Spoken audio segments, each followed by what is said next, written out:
Good evening everyone, and welcome back to another night of racing on Assetto Corsa Competizione here at Simsport Racing International.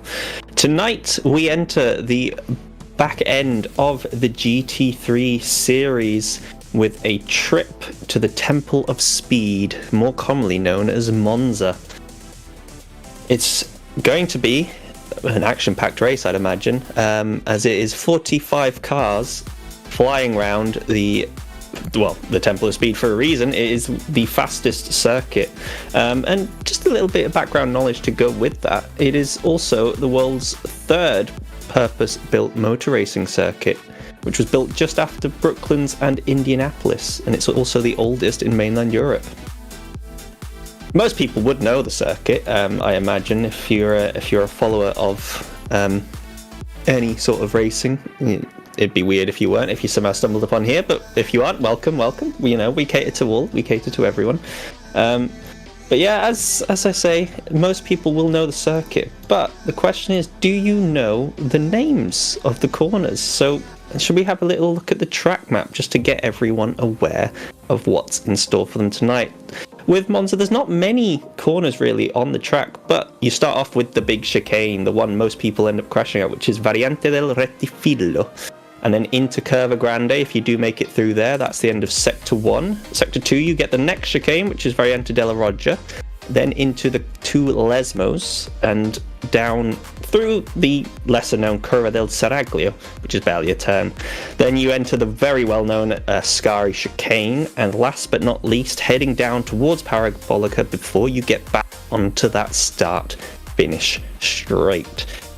So as I say, not many corners, a lot of the track is flat out, and when you've got that many cars, you've got to be very aware, because one little tap or incident can unsettle a car, that can then bounce into another car if nearby, and then that can all cascade off.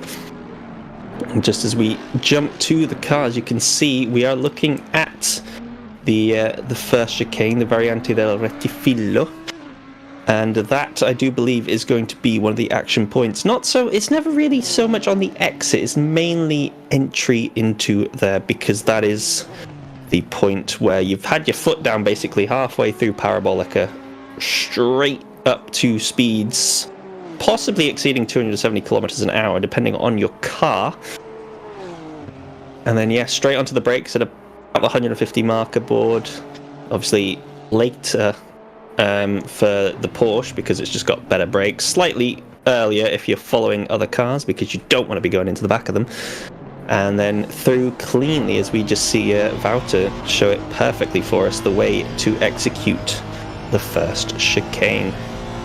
Unfortunately, it is just me in the broadcast booth tonight, so I hope you guys will be comfortable hearing my voice for the whole evening.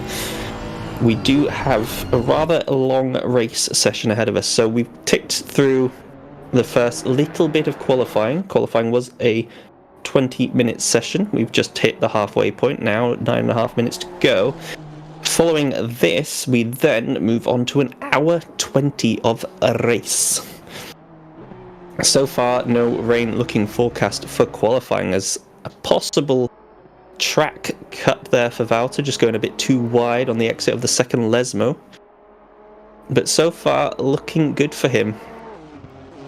But saying all that about qualifying, we are actually, I keep forgetting this and I need to remind myself, we do have the qualifying split because of the number of cars. So the silvers and the AMs go out first for the first 10 minutes of qualifying, which is why you don't see any pros up on the overall on the left hand side of your screen. And Wouter is on screen right now because he's only 2/10 off the lead, currently being held by Muris.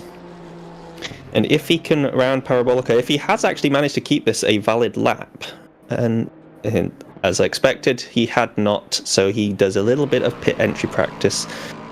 Then on board with Patrick Tractor, just to see where this good-looking Lexus ends up. Can he make up a few more places from 15th? Does jump a couple into P13, but instantly gets pipped by Nick Dealey there, just getting a 100th quicker than him, and then retakes that P13 back off of Patrick Tractor. And now I think that is everyone from the Silver and Am class. So you can see here on your screens Tim Muris taking the current pole sitting spot with a 1:48.1. I do expect those times to be beaten by the pros coming out now. Wouter in second for the Silvers, and Reynolds leading the way in the Mercedes, currently breaking up that little Honda triplet of cars, with Mick Shelligan's not too far back in fourth. Your leading Lexus driver, however, is far up the road from the next AM class in the Wouter Vrins, much higher than your next AM, which is from 6th on track right down to 18th, with Sam Pearce having a great showing there, a fellow commentator who takes part in the GT4 commentary booth while I race in that. So positions switch for this, and she sits in a very nice P2 with a couple cars between the next AM of Van der Linden in the Audi, then quickly followed by Buckland and Geens. So the later positions of the AM still all up for grabs in the race, but obviously I say this, turn 1 is a choke point on this track, so whether or not that has any, whether or not your qualifying position means anything is a whole nother thing, because sometimes it's almost better to be right at the back, because then you can tread your way carefully through, avoid all the carnage, and then slip right on by all the other cars that may have had the misfortune of being taken out or tapped round. But now we move on to the pros and look at that Sem Spenkelink straight to the top, where he's been for a lot of this GT3 season, with a 48.0. So far, so good for Tim Muris. Still right up there, that 48.1. A lot of pros seemingly struggling, like Luca Filippi, for example, a usual front runner, currently down in 21st, so maybe just slowly building into it, slowly getting the tyres up to the right pressures. But it looks like we may have just had someone else jump up. Yeah, we've got Regan Mitchell going up with a 48 dead as well, so 6,300 currently now separating the top two. Ben Mullet on screen, super sub possibly. I know he's jumped in for this race, and yes, indeed, goes all the way up to 4th. I do expect though that that's going to be changing more and more often, more often than not. I think a lot of these guys just like to set fairly fast banker laps and then work their way from there. We've also seen Nard Cox a little bit lower than expected, so.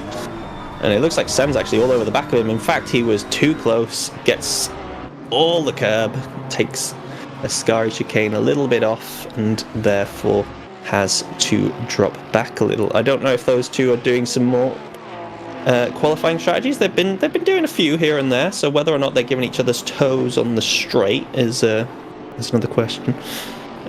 Just so you're aware, when I say toes, I don't mean those at the end of your feet. I mean the drag reduction that you get following another car closely in a straight line, because it does give you a good 5 or 6 kilometers extra at the end of the straight if they are working together. I mean, if not, then it's great for overtakes, and we're going to hope to see a lot of that tonight. But look at that, we've got Clayton Banney going up with a 47.6 and just 2 thousandths quicker than Luca Filippi. Quite a switch up. We've now got 5 different car manufacturers in that top 5. Lovely to see. And another Lamborghini now pops in the top 6. It's not looking too bad for the Lamborghinis as we just catch a glimpse of Ben Mullard going for a little bit of a drift. Not the fastest way around here at all. That was Parabolica, so it might have cost him a little bit on the final corner. And indeed, he does not improve, so going to have to go round again with 3 minutes 22 to go. Most of these guys will be able to get 2 laps in still, as long as they have the fuel to let them do it. But I think for a lot of these cars, it's this corner now that we're going to see with Dave Jr. on screen. The Ascari chicane is where you can make or break it. That exit is so critical. You saw Dave just catch a little bit of the sand on the runoff. Not quite the fastest way, but it's really hard to get the curb on the inside right for that exit because you can so easily bounce wide, or you take too much curb and then the car gets unloaded, snaps off to the left. Very, very tough corner to take in your mid-engine cars. It's much easier if you're a front-engine car, but look at that. Dave Jr. going up to the top, beaten by Sem Spenkelink. Would have been enough for pole, but Sem has already shot through, and the teammates getting way too close together there. Wow. Sem almost ended up going right into the back of Nard Cox. Not exactly the play you want to do, but it does seem like he's waiting up for him, so I think there is indeed strategy going on between the two Dark Sky Racing BMWs.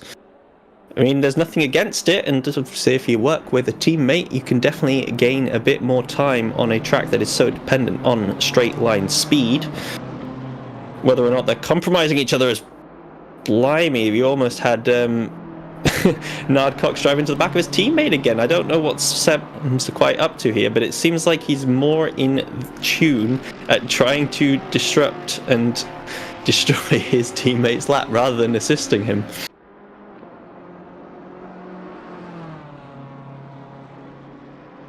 Well, we also just see there Sem, I think, was pulled off and possibly called at the end of his qualifying session. The same with Dave Jr., also now in the pits. So that means it's anyone's opportunity from behind. Can they beat the current pole sitting time of a 47.3? We sit on board right now with Clayton Banney, who has about 2.5 tenths to find, just shy of that. Now heading down towards Parabolica. Will he be able to find it? Mercedes very strong in a straight line. You see that if you are aware of the car's strengths around Bathurst. The lines are very straight there, and he does improve a little, but only good enough for P3. Sem has come back out, so whether or not he is going out just to assist Nard Cox again, we'll wait and see. But that's Clayton Banney now. Best for him will be third. We sit on board with Regan Mitchell, who did have pole a while back. Will he improve up there again? It's all very, very close at the top end, but no, only fourth for him. Still has a chance to go again. We've got 10 seconds left to qualifying. Alex Crawford in the good old Nissan currently sits P10 in the championship. I'll run you through the championship standings in the interlude between qualifying and the race, but for now it's just one I remember because obviously I pay a little bit more attention to antics of my teammate, but he is elected to give up on that, and so he sits a little bit in the danger zone. So right now as it stands, we've got Sem Spenkelink still on that pole spot, and Dave Jr. second, Clayton Banney third, but there are a few cars still on track, so Regan Mitchell, Nard Cox, will they be able to improve at all? We're just going to have to wait and see. Sitting on board now with Regan Mitchell going through Lesmo 2.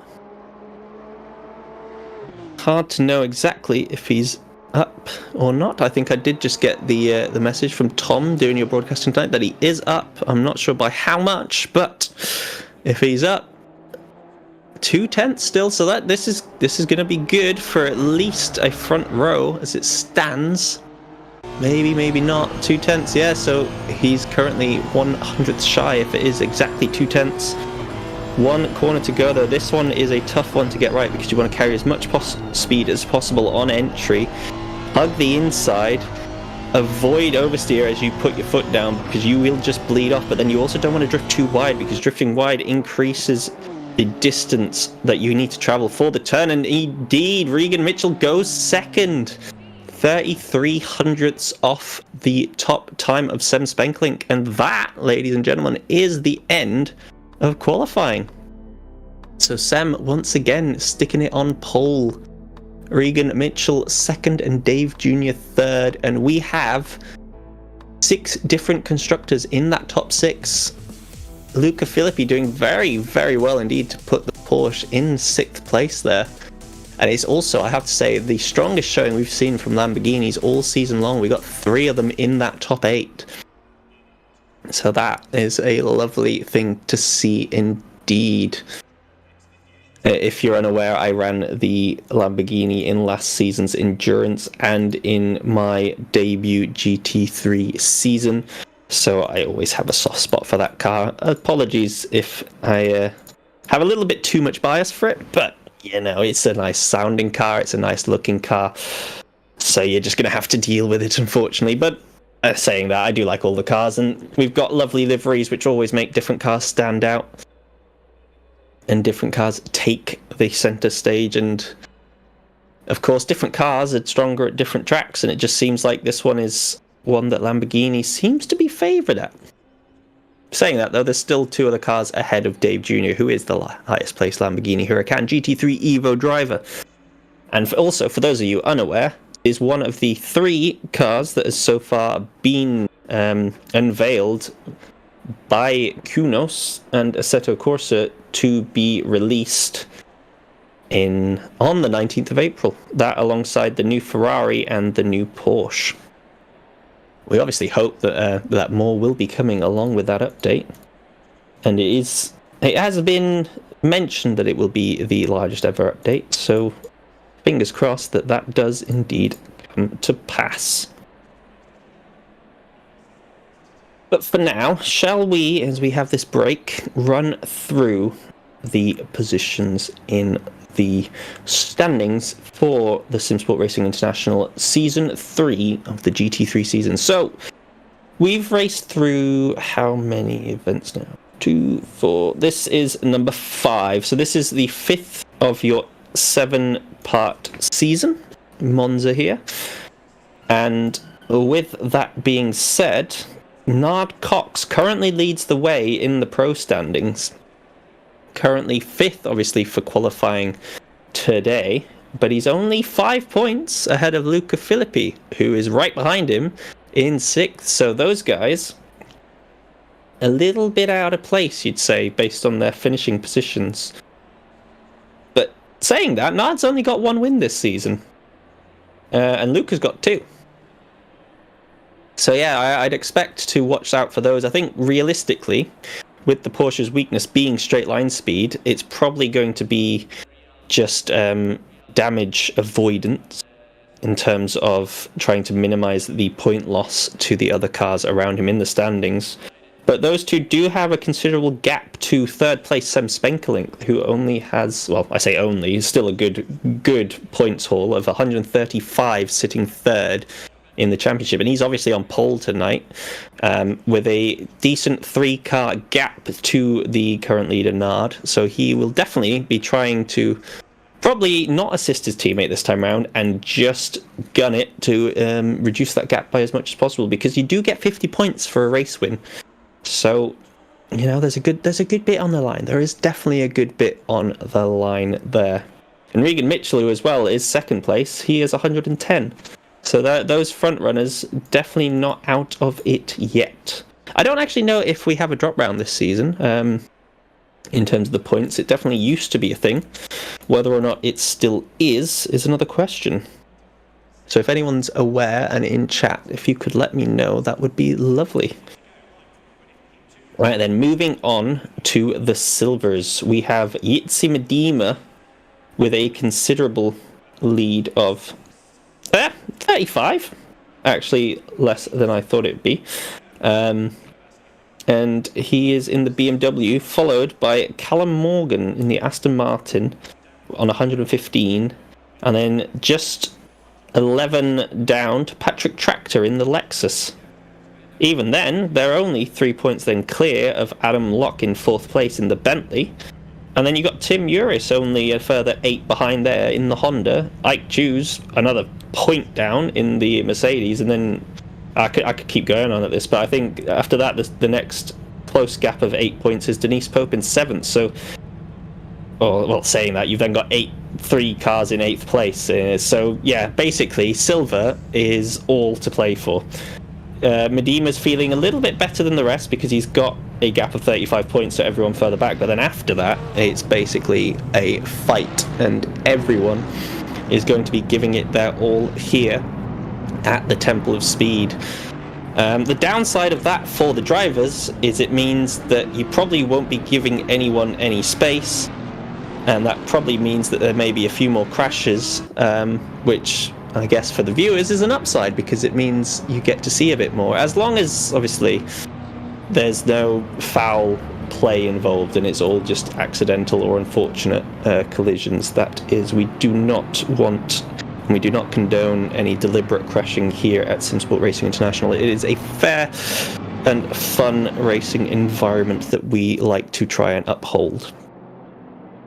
Anyway, last but not least, the AM standings. Wouter leads the way with 195 points in the Lexus, and he, of course, has a rather consistently large gap to the other cars behind in the qualifying position here. As you can see, 18th on the grid, and we can't actually see the next best place AM because they are lower than 29th. But in the points haul category, he's only got 20 ahead of Marius Fredriksson, who then in turn only has 20 ahead of Arjen van der Linden. So there's a good bit to play for as well.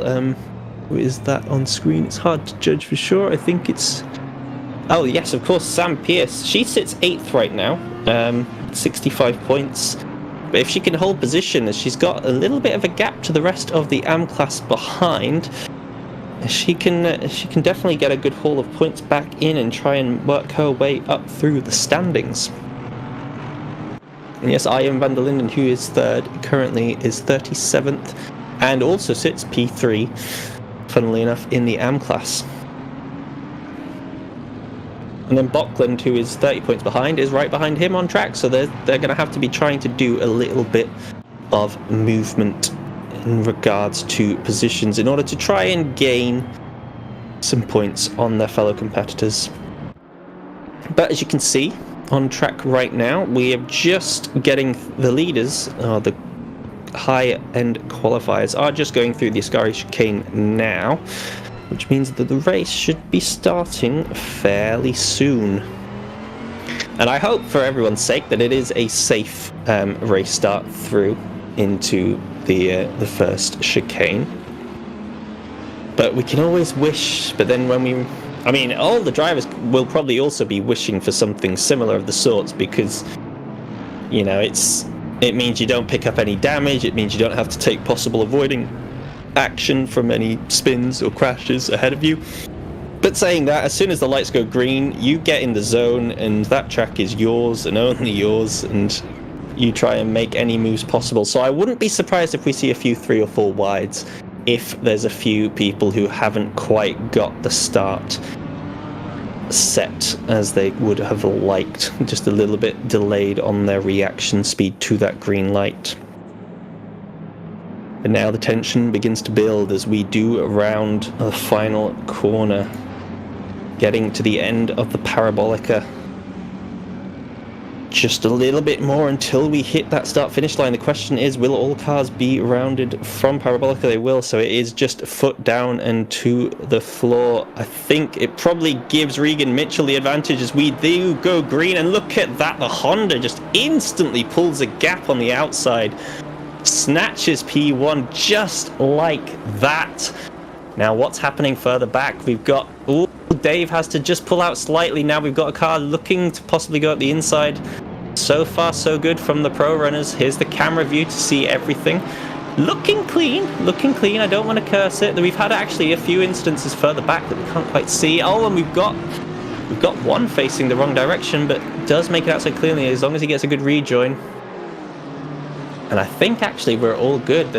There were yellow flags popping up on the track map, but oh, actually no, we've got many yellow flags popping up on the track map. They haven't made it through Curva Grande. So they all got through the chicane nicely. And then suddenly Curva Grande, we've got cars backwards. I think it might be the same Bentley there that we saw get clipped and rejoined, but that's a lot of cars, and I think that might be one in Ike Choose that can't turn. Unfortunately for him, he's going to be heading right back to the pits via a return to garage. Now that's back on the battle for the lead. Sem looking like he wants to get his position back, his pole position spot.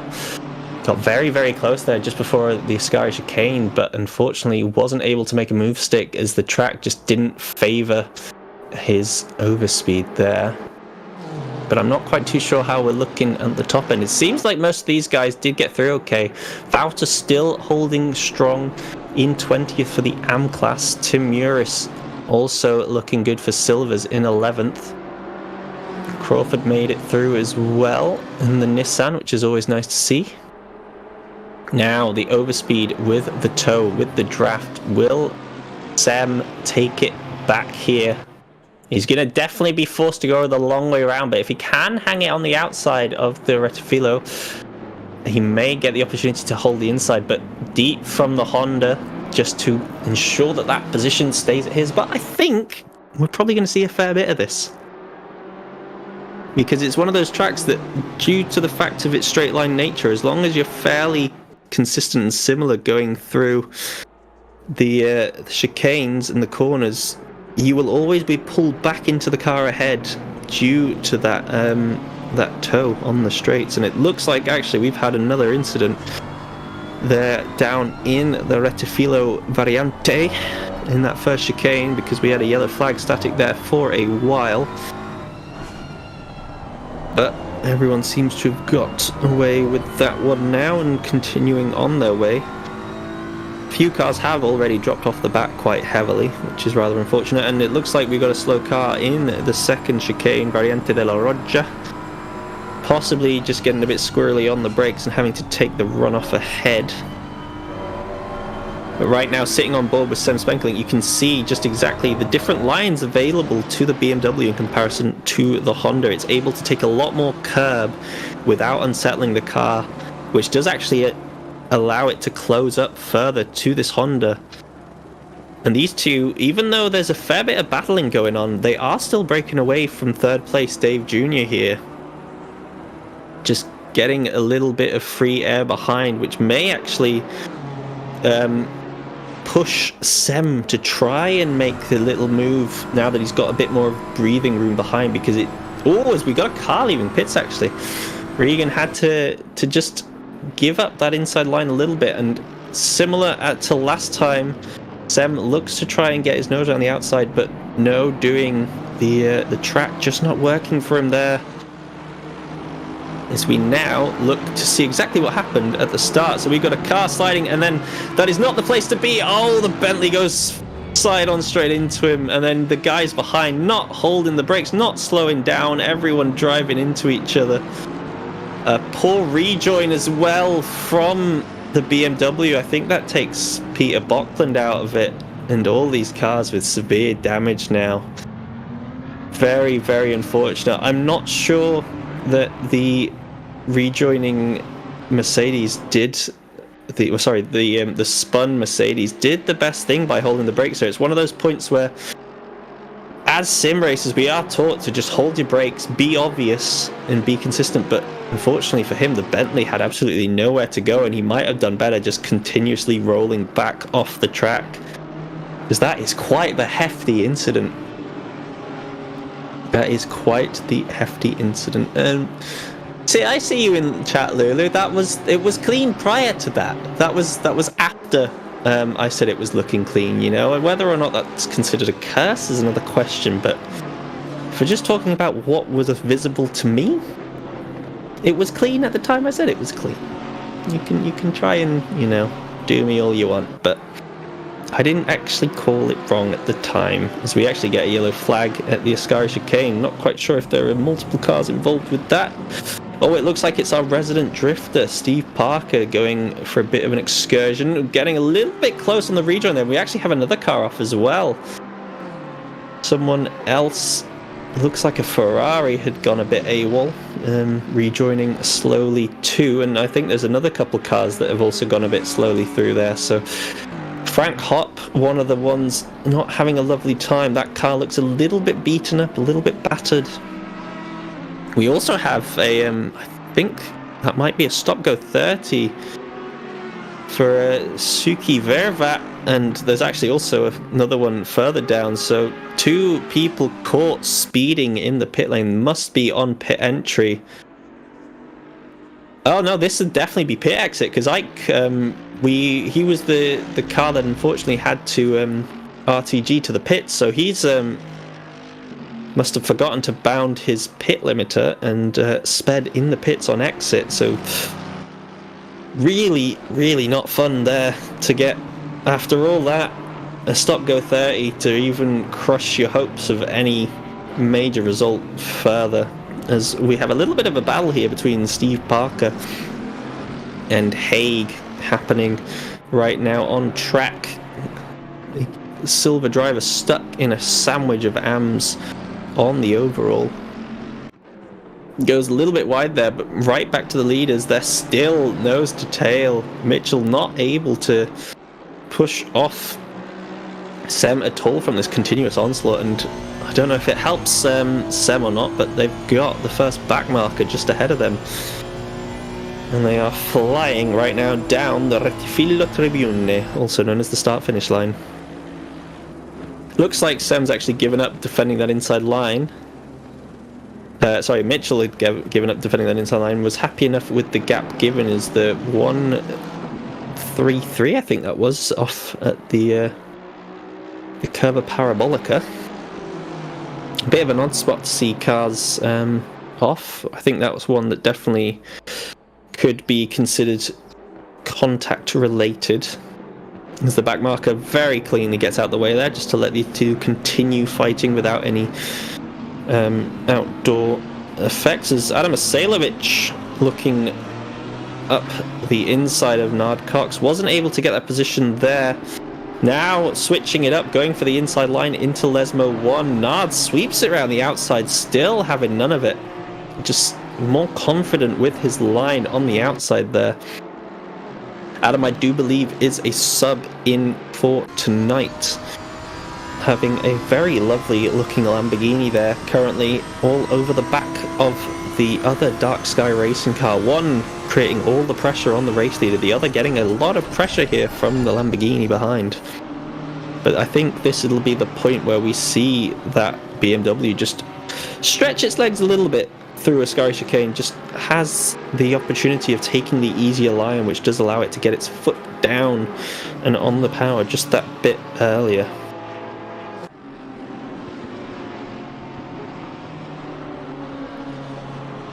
And so far though, I think we've had the usual amount of instances as you would expect for a high level, well, a high number grid here at Monza.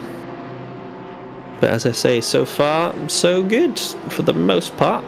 Medema currently in a battle with Vilcek. Vilcek looking to go around the outside with the lesser power Porsche, but is going to make the position.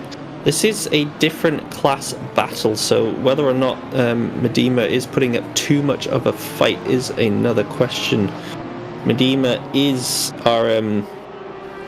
Gitzi is our silver class leader in the standings as well as things go, so trying to push on and get back towards Tim Muris, who is looking at trying to gather a few more points than his fellow competitors, currently leading that silver class in the Honda. Now looking at a lovely little three-way battle here, 4th, 5th and 6th. We've got Luca Filippi in a bit of a Lamborghini sandwich. The Italian stuck between the Italian constructors. There's a lot of overspeed here though coming in from Peter Vernier, just not quite with enough track to attempt to move. You've really got to be alongside if you want to have any opportunity of going for one into a Scurry chicane. Then Dave Jr. though going very, very deep on the exit. Gonna give the Porsche a run around the outside. Whether or not this will compromise the two and Vernier can get a run, we will see. Has to go very, very steady indeed. Porsche forced to the outside, which isn't really the best place to be. He's going to have to try and get a car's distance, but look at that, the mid stage. We're going to actually be going 3 wide here.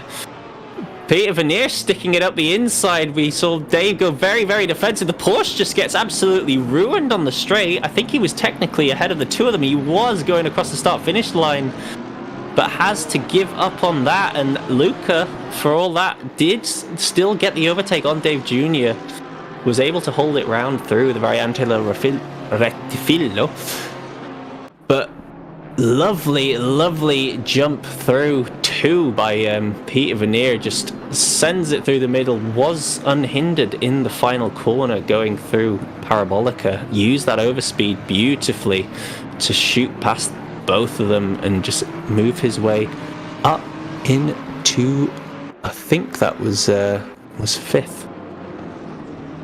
Now we're seeing a few more moves further down the grid as well into the first chicane here. Very safe from our friend here in the Bentley. Getting a bit too close for comfort. Frank Hopp behind as well, just getting a little bit nosy, having a little sneak.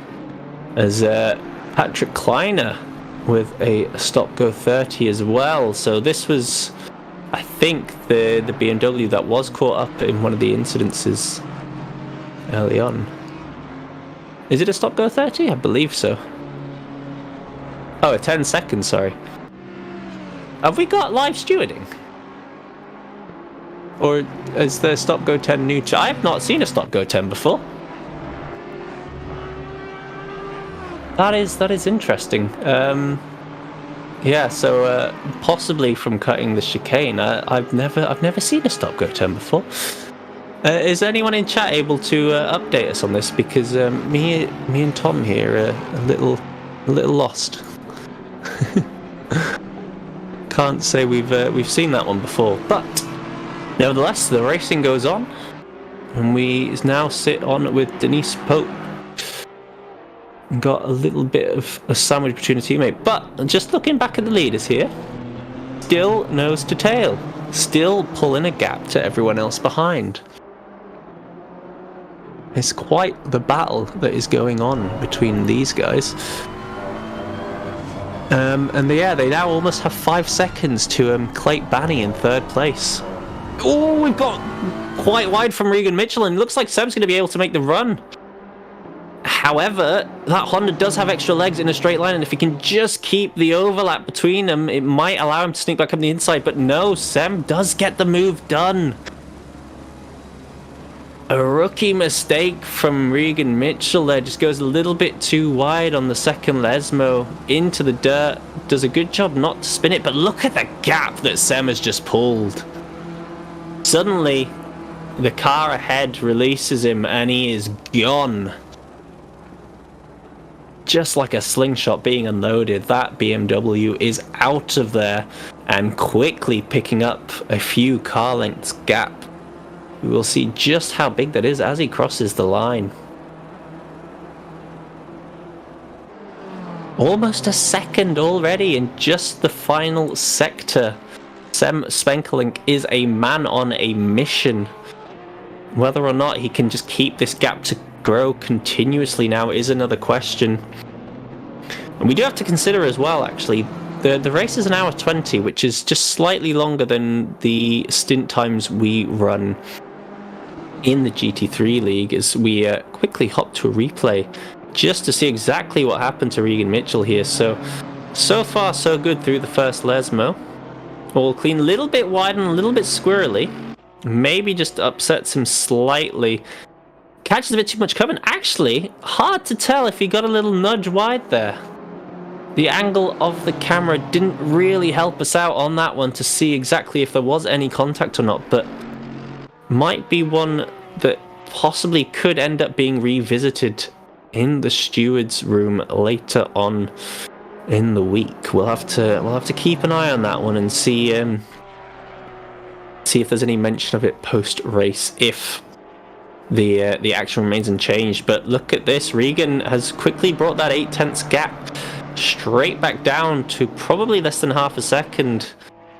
The Honda in the tow, great, and oh, Sem makes a big mistake, goes horribly wide on the exit of Ascari, and this might just give Regan the yes, it does, there we go, the positions switch back to what they were a couple laps earlier, almost like nothing happened. Sem right on the back again of that Honda.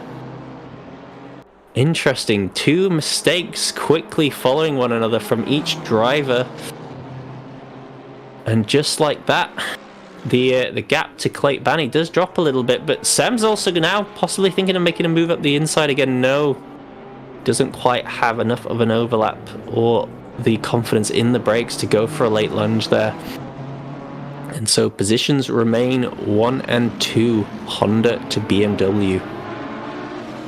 Now Pierre Vernier seems to have lost a position to Luca Filippi, so the Porsche does make his way back up into P4 ahead of the two Lamborghinis, and they're not too far off the back of Clayton Banny there, just 2.5 seconds. We also have Nard Cox still with Adam Sailovich all over the back of him. Bauta looking very, very strong in the Lexus for the AM class. A nice, comfortable gap to the next AM driver there. And currently all over the back of Morgan, our third place silver driver. Oh, and we've got a battle back again for the lead. Sem looking to stick it round the outside. They're together side by side through the Ascari Chicane. They made contact. Somehow both cars still make it through, but once again it looks a bit like there was the contact comes out in favor of the BMW. And Regan Mitchell probably thankfully didn't end up in a wall, because that is not a position where you see cars going side by side. But neither wanted to give the other a single inch on track, and unfortunately for the Rocket Simsport Racer, the Honda once again coming out second best. But as we've just seen, it does not mean it's the end of this, because that Honda is a rocket in a straight line. With the extra tow, that gap will come down again, I do imagine. And all the while, I think Clayton Banny is loving it. The gap dropped now to 3.8. He probably needs a fair bit more of this, really, to try and... well, 2.6 actually now, in fact. Still will need a bit more of that battle to go on in order to try and have an opportunity at getting involved in this three-way battle. But for now, running a very good race is the Mercedes driver in P3, as it looks like Adam might finally have a move on Nard Cox. They've been together for a good while, and it's taken a good 5 or 6 laps, but the Lamborghini does make his way through. And similarly, Wouter on the same part of the track going into the Variante de la Roja does get the move done, moving him up to 15th. Different class battle, but nevertheless you always want to be as high up as possible on track. It doesn't matter at that point who your class rivals are, you just want to be ahead of the next car and the next car and the next car. As we see Sam Pearce actually in for a rather early pit stop, so whether or not there has been damage there, as I think Van der Linden's just come out the pits too, right in front of Frank Hott. Well, looking a bit damaged, that car actually, so I don't quite know if that was correct. He might have just been on the right hand side of that start finish line, as we have the 771 static and returning to garage from the track. It's an odd spot to find him. The 77 also going very slow. Halfway between the Variante Ascari and the Parabolica. Oh my god, that is a heavily damaged Ben Mullard. That Alpha Simsport Audi, he's not turning right at all, and I think that's, unless he can somehow gather it up and take it right across the track, that's going to be one that's going to need to be RTGing, and does in fact. So that, I wonder what happened there, but I think he was involved at least in contact with another car, because god, there was a lot of damage on the front of that Audi.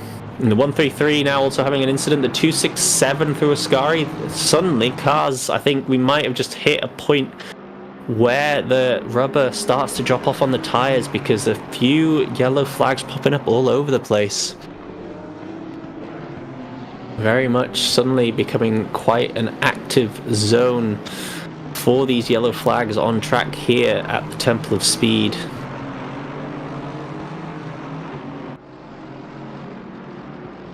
So far for Callum Morgan, still holding that podium spot in the silver class, although he is seemed to be closing down by Dealey. And here we go, here's what happened to Ben Mullard. So, we've had a Porsche go horribly off sideways, and oh my gosh, that's a big hit. The Porsche just slipping across the track, possibly not holding brakes, which is, as I mentioned earlier, in that previous situation, it was definitely one you did want to hold brakes on. That one, well, sorry, you didn't want to hold brakes on in the first lap. That one you definitely did. And he let his car swing out, and unfortunately, Ben Mullard could do nothing about that, because he had no idea of which side he needed to go on track. The Porsche just slowly floating across the racing line. Big incident there. Unfortunate for the fill-in Audi drivers. That's possibly a bit of a race-ending moment. Obviously, not quite as bad as if it was the case in real life, because we are just in simulators here, but still not something you like to see. But anyway, looking back at that race lead, Sem finally seemed to have got his act together now that he has taken the lead. Gap up to just under 2 seconds between him and Regan Mitchell. As I say that, a little bit wide from the BMW there, but yeah, it does seem to have got the groove going now, and pulling a little bit of a gap after that back and forth that we had. And seemingly as well, Nard Cox having a good second half of this first stint, as he now finds himself looking to try and regain that position on Adam Isailovic, which was taken off him a few laps prior.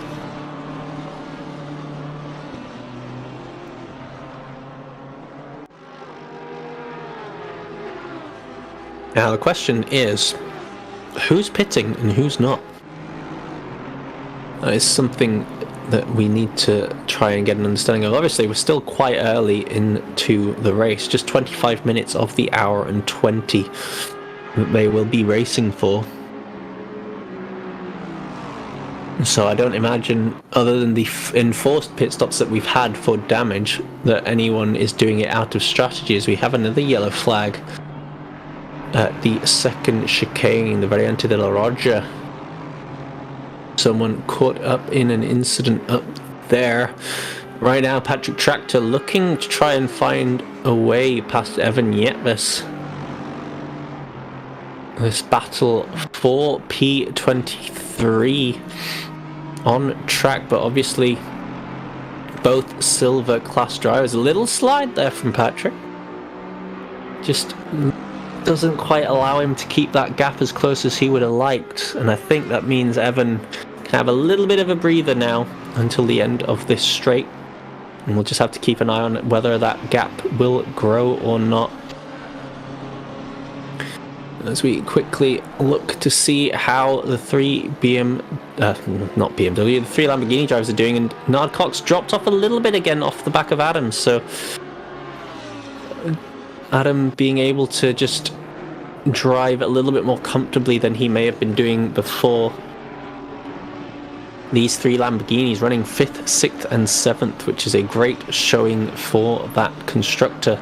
As I said previously, we'd been struggling to see any Lamborghinis in the top half, well, in the top 10 really, and so looking much stronger here, but unfortunately for them, still a bit away off the top spot, which Sam just seems to be growing more and more, with that gap now to Regan getting closer to 2.5 seconds.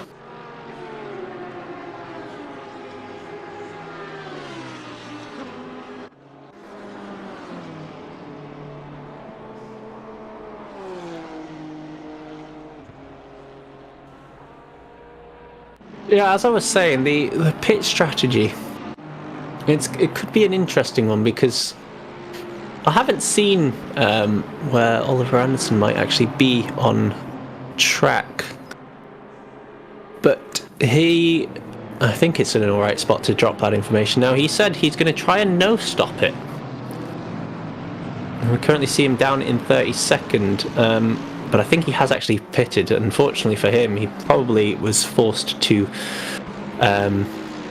pit when well, I don't know, it seems like he might have done. Whether or not, where is he on track? So he's only been lapped, so my guess is that he's had to pit based on the fact that he's down there.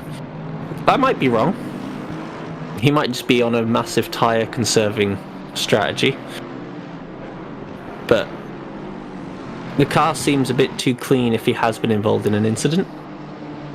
But you never know. But as I say, he did want to try and do a no-stop in that 101 Mercedes. So whether or not he's been able to so far achieve that goal is another question. And if I had taken up the offer that he'd said of giving us an on-track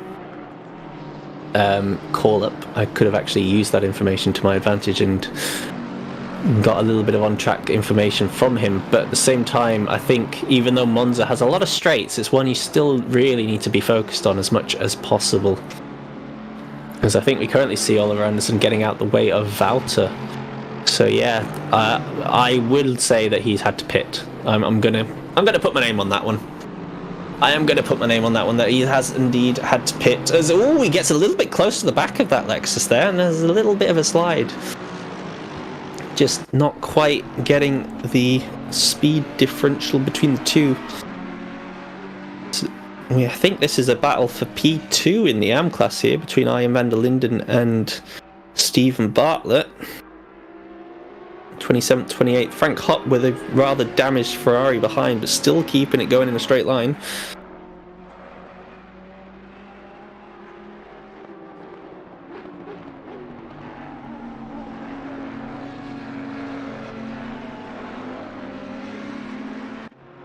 Gap just growing a little bit there. I think whether the overtake had already happened or Ian van der Linden just had a little moment and dropped off. We've got Simon Wilkes here, a strong contender in the Porsche Cup cars, looking to try and make a move up the inside of Nelson Abenoza. Not quite able to make one stick there, just pulls his nose out the last second as he didn't quite have the overlap required on that one. But seemingly carrying a lot more speed here. Aston not too bad round here. Obviously it's well known for its lack of grunt in the lower revs, but on a track which allows you to keep your foot planted as long as you stay in the upper end of those lower gears, which I think it can do. Lesmo's one, and well, even then I think they're not that slow. The only time you really have I think any moment of pain in the Aston Martin is coming out of the first chicane, because it just doesn't have that grunt that you're after. But look at this, Ian van der Linden now trying to make a move again, just not quite able to do it. So that gap that did seem to grow, and actually once again has grown. Frank might now look for an opportune move here. Alex better of it through Lesmo 1. I think maybe just gonna sit, as they both clearly have the speed over the Bentley ahead right now. Frank trying to play the long game here rather than dropping off too far from the back of the Bentley. But once again, after we just see Ian van der Linden get very, very close and look for a move, the gap suddenly grows once more. Not quite able to keep the consistency, and I think this might be the opportunity for Frank Hopp to try and make a move, but he's going to be forced round the outside going towards the Parabolica. Doesn't have the top end speed either. I think that might be down to the damage he's got, but gonna poke his nose at the inside. Somehow ended up switching positions and doesn't defend it, does Ian van der Linden. And Frank Hopp takes the place. A bit of an odd overtake, but I don't think that's the end of it because of that damaged top end speed. I think we might see the Audi look and just go straight back through here. He's thinking about it. He's thinking about it. He's putting his nose out, he's pulling it back in, he's putting it out, putting it in, he's unsure, he's hopping in and out and shaking it all about, but sits still, sits behind, and Frank Hopp does indeed make the move stick. 28th now for the damaged Ferrari, trying to regain a little bit going forwards. We move back to this battle that we were on just before. Nick Dealey, Callum Morgan for P3 in the silver class. I think this is one that is actually rather important in the standings as well. Where are we? Oh, Nick Dealey's actually all the way down in 12th, 52 points, tied with Evan Yapas right now. So currently looking for some great points here, and if he can keep working his way up through the standings, he's on for a good haul, but does need to try and make that move on the fellow silver driver. Now a little bit of Alex Crawford here. I believe he's been stuck behind Vincent Vilcek this whole time, which is honestly rather surprising. I'm guessing because I thought that the Nissan had a good bit of straight line brunt, and we can see he's making Vincent go very, very defensive. May have just forced him to go a little bit too wide. He's going to look his nose up the inside of Lesmo 2. The space is given by both drivers, and the Nissan does indeed make the move stick, but it might not be the end of this battle because you can see Medema suddenly lurking in the mirrors. He's closed up a lot between the last three corners. But I do expect that Nissan now to just be able to stretch its legs in that straight line along the start-finish line and get a little bit more of a gap to Vincent Vilcek here. But the Porsche, saying that, does get a better exit of Ascari, and it might not be done just yet. Will he look for a dive up the inside going into Parabolica, or will he just stand firm right now in 11th place, try and just loop it? All the while he's now got to look behind him because Medema's right there. He's sniffing at an opportunity, and this straight line speed might just give him it. Although I think as long as Vincent does sit in the toe of the Nissan ahead, he should probably be okay for the time being. Goes a little deep actually, as we have another yellow flag out of the Ascari chicane. I can't quite tell who was involved in that one. Oh no, it's Sam Pearce, and she's just hit the wall again trying to recover the car. Not having a good time there after qualifying P2 in the AM. Still sits P4. The car, it's hard to tell how damaged it really looks. I don't think it's too bad. I think it may have just been more of a spin than a full-on collision. Hopefully able to continue on her way. A bit of camera time now for Sebastian Reynel as he looks at the back of the battle that's still ongoing between Nelson Abranosa and Simon Wilkes, as we do just get a replay to see exactly what happened to Sam Pearce. So far so good through the first half of Ascari, and too much curb, a little snap. Oh, and did she hit the wall or did she not? I think there may have been a little bit of a bonk. Hard to tell because the camera didn't really give us a great view of that, but I mean, definitely did there. That definitely wouldn't have done the car any good, but I think it's okay, so she should be alright to continue. Just might have a bit more understeer now with the slightly bashed up front nose of that BMW.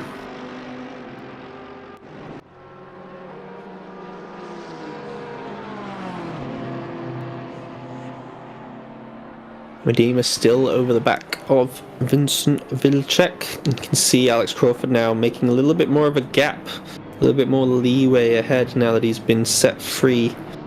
Next car up the road from him, though, is not of the same class. It is our current silver leader, Tim Muris, which is the one that Medema here is looking at trying to hunt down. Can't tell right now if he is being held up by this Porsche ahead or not. The speed, he definitely caught up a lot while the two cars ahead were battling, but since they've calmed down a little, I think may just be happy to be pulled along in the tow of that Porsche ahead. Gap at the front of the field, still 2.3 seconds. It's sort of stagnated a little. Sam not quite able to pull the gap he would have liked. We see another yellow flag actually in the second chicane. That one looking to be a bit longer than one may have expected, but now seemingly sorted. Is actually, where has Nelson Abranhosa gone? He was in 16th and he suddenly seems to have vanished. So whether or not he pitted or he's disconnected from the server, I don't quite know. But he seems to have left the server, so that's a little unfortunate. We missed exactly why. It might have just been a disconnect, which is never good, but we have a pit. We have our first, I think, planned pit stop, that would be, of Tim Muris. Our Silver Am leader is the first to come in for a planned pit stop. 43 minutes into the race. Just before the halfway point, as we actually now have a little bit of a Lamborghini battle. Adam Isailovic goes for a dive up the inside of Dave Jr. Lovely move, makes it stick. Not much defense put up by Dave there. I think Adam clearly just having the better of the tires right now, because the gap is already growing behind. Makes the move cleanly and effectively and keeps that going. Now up to P6 for Adam. Nard, clearly he dropped a few laps ago after making the move. It did seem like Nard may have had an opportunity to try and get back at him, but since then, on this later stage running of this first stint, now getting a good bit extra out of the tyres and the car than those around him. Saying that, look at Dave just go a little bit too deep there, has to take a bit of runoff. Fortunately for him, doesn't seem to cost him too much. Still a bit though for Adam to catch up now to Patrick Veneer, or Peter Veneer even. As Ian van der Linden is another one now to enter the pits. So our second place runner from the AM class now coming in. And Clayton Banney's been overtaken by Luca Filippi. So the Porsche slowly working his way up through the grid. Did start, I think it was P6. It was right behind Nard Cox. 5th or 6th it was. Now up in 3rd. So yeah, 6th, 3rd. Very good running from him. The other way round though for our current pro class leader in the standings. He has gone from 6th to 8th. So this might be quite the shake-up for these positions in pro. There were 5 points between Luca Filippi and Nard Cox prior to this race.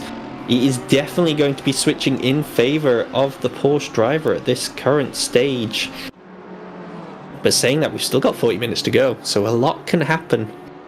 And yeah, unfortunate, Nelson, confirmation of a disconnect for him in the chat. That is very, very unlucky indeed. You were having a good little battle with Simon there. Shame that it had to come to be this way, but unfortunately that is just the way that it goes. As we get a little onboard action here to see the overtake between Clayt Banney getting done by Luke Filippi, and so Clayt just got the braking a little bit wrong, has to take to the escape road and does the right thing there, gives up the position. Was under a lot of pressure, caught him out, and gentleman move just to give up the place, not put up too much of a fight after going off the track. Now, this battle for P2 in the Lamb class, it was previously P3. Remember, Tim Uris has pitted. He's now down in 23rd. As always, it seems Adam and Frank Hopp are also now in the pits. So I think this will be an interesting spot to keep an eye on now. Adam, the first of the top 10 runners to come into the pits. Well, I mean, Tim Uris, I think, technically was, as this battle's still going on between Dealey and Morgan. I think we may have had a switcheroo for spots, and then Dealey pulls the 180 card from the outside. He gets overtaken again and dives into the pit lane. All the pits are coming in now. We are exactly the halfway point. The 40-minute mark is the halfway stage of the race. Cars clearly doing the 40-40 split, at least some of these. Nick Dealey being one of them. And here goes Adam coming out the pits. Frank Hopp in tow, but I think a lap down in comparison. We've also got Vincent Vilcek in. So we do have a few markers now to compare as to where they come out and how they go about possibly doing a bit of an undercut or two.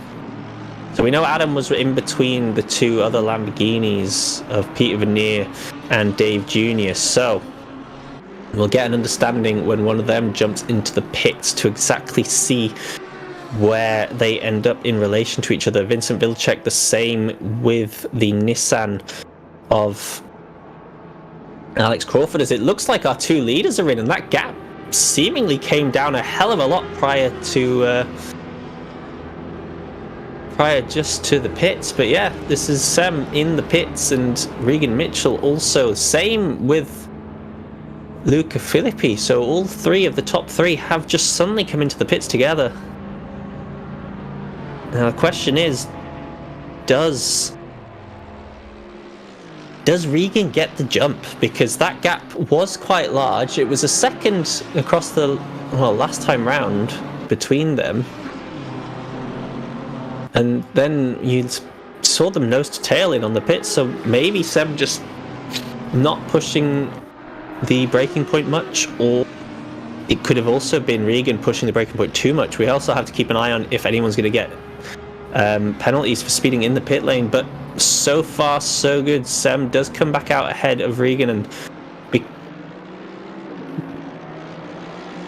it looks like Clayt Banney takes the lead, but I don't believe... Oh, he did pit, yeah, because he came in with them as well. So he somehow jumped all of them. How's he managed that then? Because he was... No, that can't be right, can it?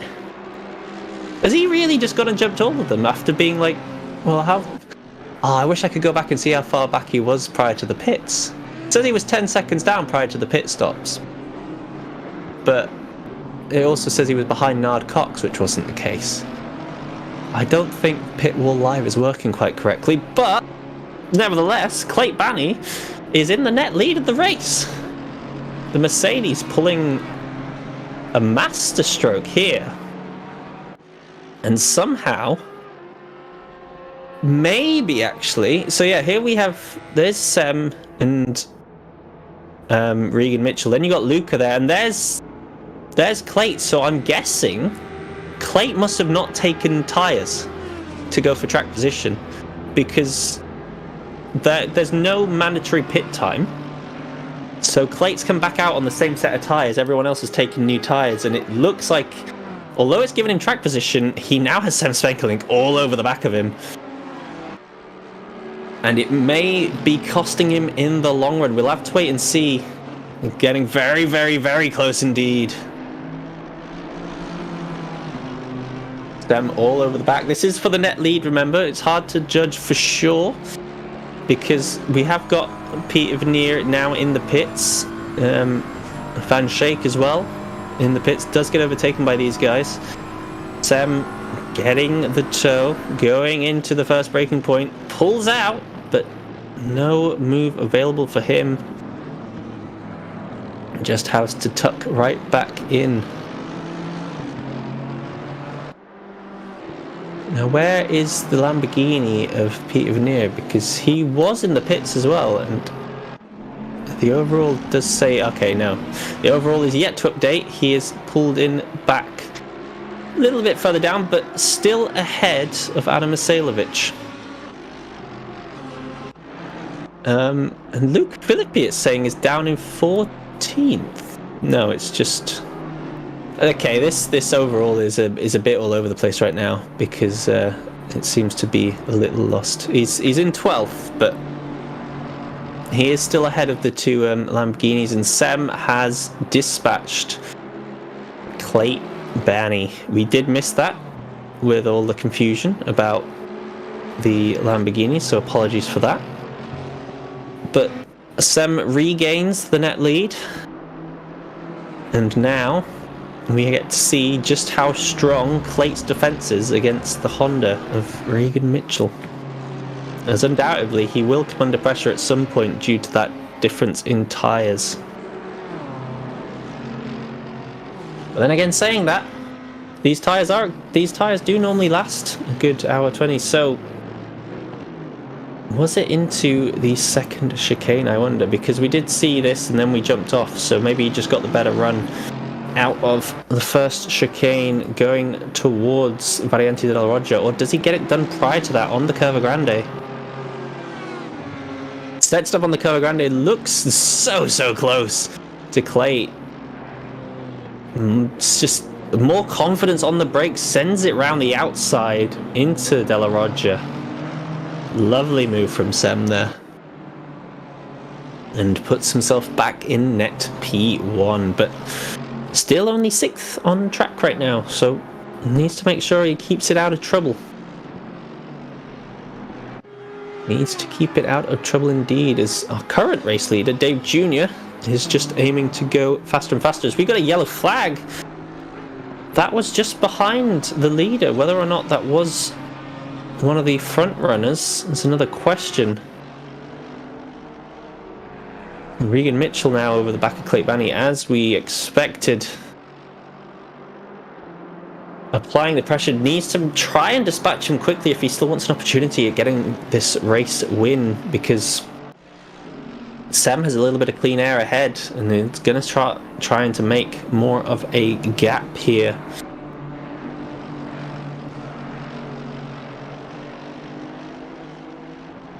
As we're closing into the 30-minute mark of this race, the business end of the race will be coming to fruition sooner rather than later, and it looks like the move might have just been done and dusted. Regan Mitchell gets it up the inside before Parabolica and makes the move stick. Now just has to ensure that the Mercedes doesn't get a good run here, but I think the legs of the Honda are stronger than the toe being offered to the Mercedes, and I don't even think he needs to go defensive realistically. No, positions remain as they were at the start of the straight, and now Regan Mitchell is going to have to put his foot down and really work on bringing this gap between him and Sem Spenkelink back down.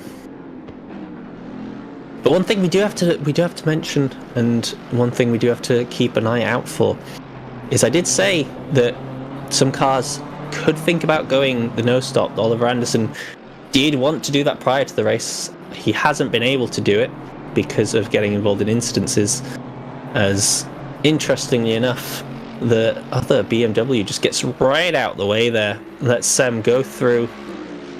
Obviously, although it was for track position, different strategies, didn't want to get involved in that, did Reynolds, so just moves out the way and lets Sem through. But yeah, any of these cars ahead, Dave Jr., Nard Cox, Alex Crawford, if they're looking at no stopping, they've got a decent, well, Dave Jr. to Sem Spenkelink's got 48.5 seconds, which is a hell of a gap. So if you consider that, I mean, you'd think with the pace that he's been running at, it's possibly not on the cards. But then some of these cars can do 70-minute stints on map 2. 75-minute stints on map 2. Most of the time, the Lamborghini, for us in the endurance race, we did just knock it for map 2 for the whole thing and run 75-minute stints, which was obviously the mandatory stint time for the drivers. So if Dave Jr. is going for something along those lines, he might just have to do a bit more fuel saving right at the end, but he could be on for a masterstroke here if it's possible. Obviously, we're not going to know that until right at the end of the race, because we're not savvy to all of their strategy ideas, unfortunately. It would be lovely to have that insider information, but the only reason I knew about Oliver's is because he let us know just prior. And same to Alex Crawford, but I do think the Nissan's a bit of a drinker when it comes to its fuel consumption. So I'll have to be I'm a bit wary of that, but yeah. So Lulu, thankfully, in chat here, obviously a fellow teammate, just saying that Barside, aka Alex Crawford, can't do it, and just like that, into the pits does come the Nissan. So that's one marked off. Not going for the full stint, can't do it and be quick enough was the reasoning behind. And I think you might be right, Mark. Banny may well be regretting taking the tyres, but then again, he still sits in net P3 with all the pit stops done. And he's still got a little bit of a gap to Luca Filippi behind. It is 6.5, 7 seconds. I think it's about 6.3 seconds or so to Luca Filippi. 6.5 seconds. So as long as that gap remains fairly constant, he's still on for a possible P3 here. Mick Shellican's ahead of Adam Asailovic, who is getting a little bit of pressure from Patrick Tractor, but Mick's not pitted. I don't know if Patrick Tractor has or not, because he seems a little bit further up than what I remember, and I think it's more so that the Lamborghinis of Adam and Peter are making their way through the field as they work back up towards those top 10 places. Looks like Peter might be making an attempt at a move here on the Lexus of Patrick. Sets it up nicely. Look at that, beautiful. Just saw the Lexus go deep, and Peter Veneer in the Lamborghini goes for a nice exit from the Variante della Roggia and gets the move done very, very quickly indeed. Now still trying to work his way back towards Adam, who did manage to get the undertake on him actually. So Adam did jump one spot there. Whether or not, well, as I say, Dave Jr. is definitely one to keep an eye on, because he was in the end at the back of this group of 3 Lamborghinis. So he prior to the pits, he was in 8th place. And it's still one to keep an eye on whether or not he wants to just do the full running. As here we see Adam Asailovic now going for the move on Mick Shellican's. Mick not putting too much of a fight, because obviously different classes and different strategies being run by these two drivers. So there's no point losing out on time. Oh, as we get a little bit squirrely behind there. One of the Porsches, very bright luminescent greeny yellow. And I do think, the way that Nard Cox is catching Dave Jr. here, I get the feeling Dave might well be on for a no stop. I'm just getting that vibe. 25 minutes to go. Nard's catching still, so Nard might be just doing a splash and dash near the end. These cars on map 1 probably able to do a good 65-70 minutes just foot down, obviously with it being an hour and 20-minute race. Oh no, never mind, we've just seen Dave go into the pits. I've got it all wrong. He is now pitting from the race lead.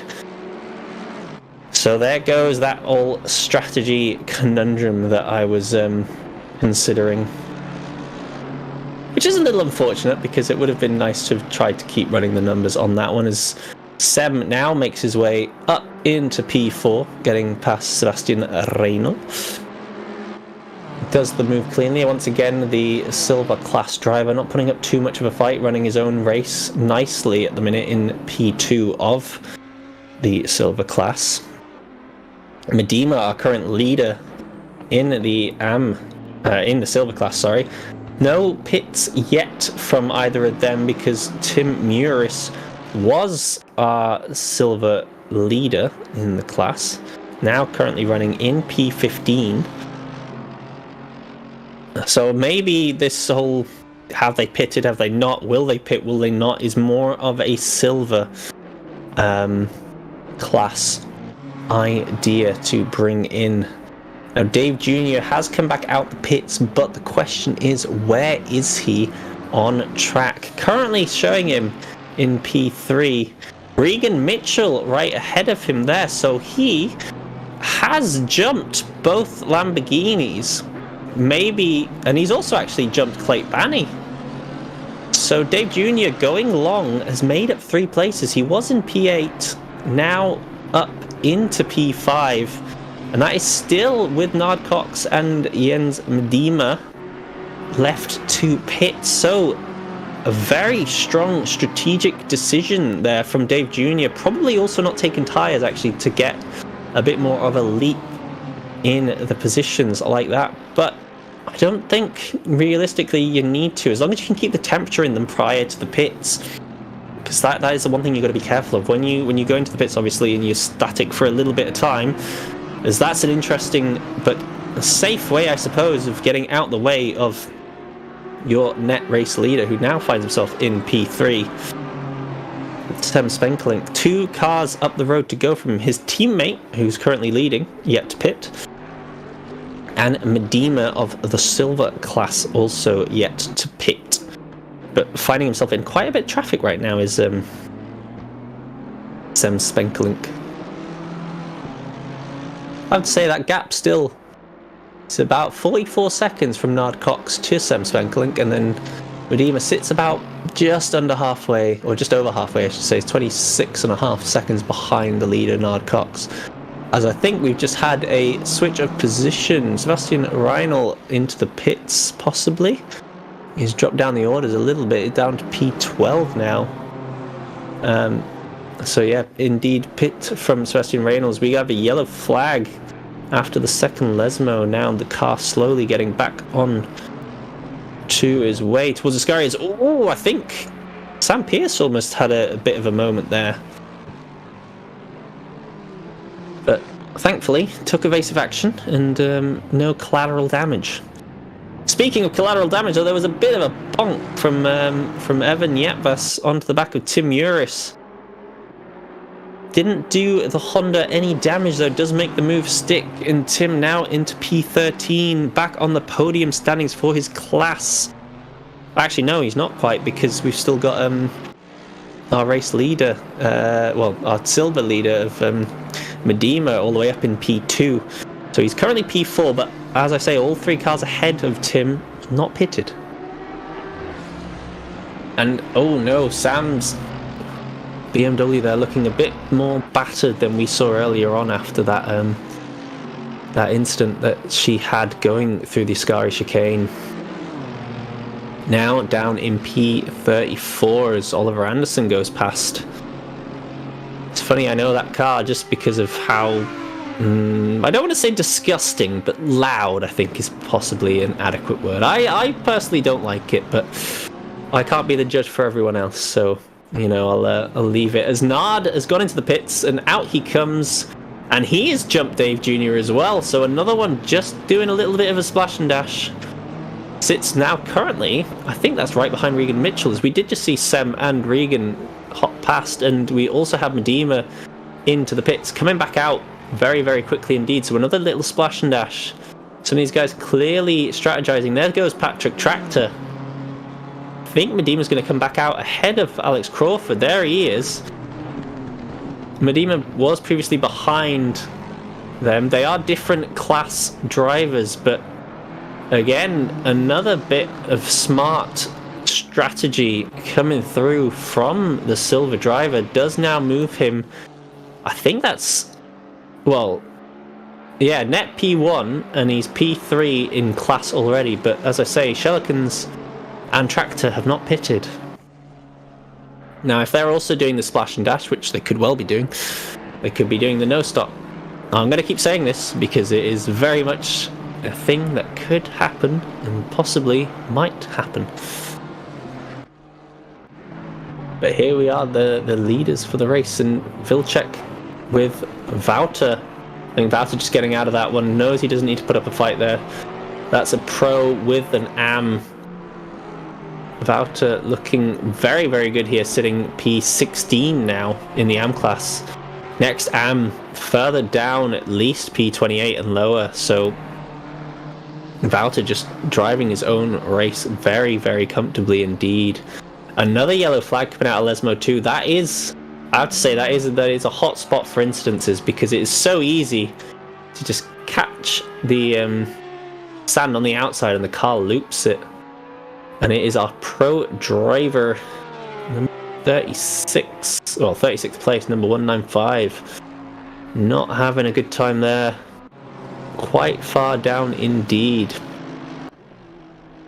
But it looks like all the pit stops, at least right at the top end, have been redone now. And Sam Spenkelink has regained the race lead now officially, rather than just the net lead. But Regan Mitchell has been on a bit of a charge, and he's closed this gap down quite considerably. And with 18 minutes to go, this could well be a bit of a last hurrah for a race victory. Obviously, we did see these guys switch places a couple of times at the very least. I mean, they currently sit as they qualified, but Regan did lead most of that first stint. At least the first 30 minutes or so, and then they switched back and forth. Oh, a bit of a slide indeed for Regan, just going into a Scary chicane. That's the last thing you want. You want to be building the confidence to be able to push the car more and more. That might just have to force him to pull it back just that little bit, which is the last thing as a viewer really we want, because we want to see this battle for the lead. Just getting a bit too squirrely on entry, maybe a little bit too much left turning input, quite maybe just a bit too much speed going into the first half of the Ascari chicane there, but the car did not like it one bit, and he had to do a little bit of counter steering just to keep that thing going in the right direction and keep it on the track. Did end up costing him at least half a second as well, unfortunately.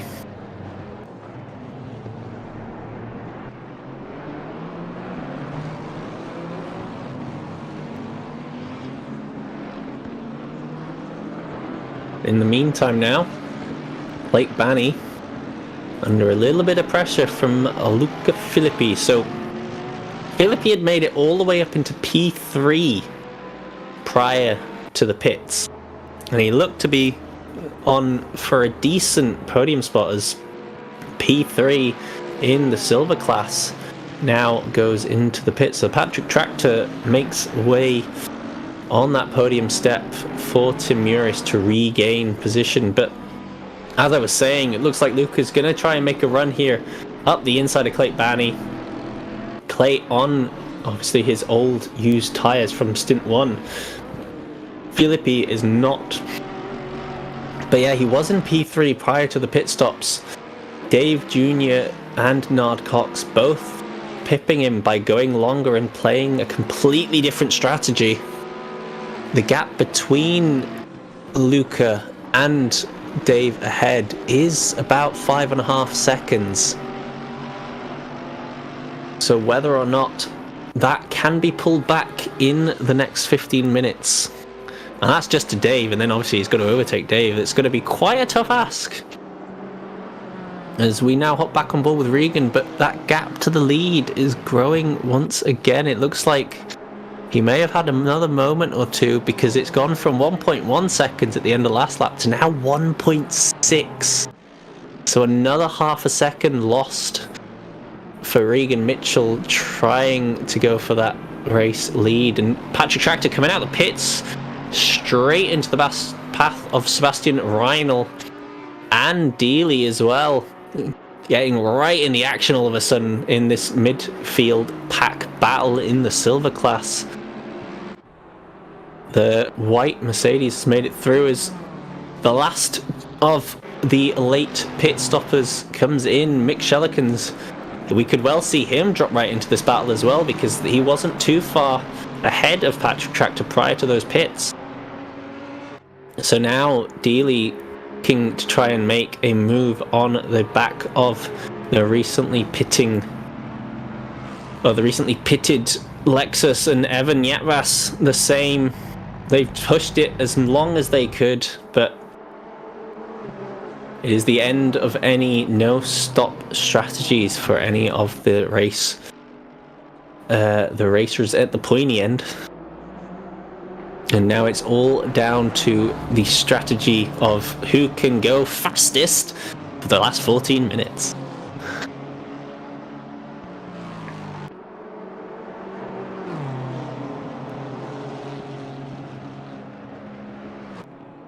With these latest pit stops as well, Wouters now worked his way up to P13 in the AM class.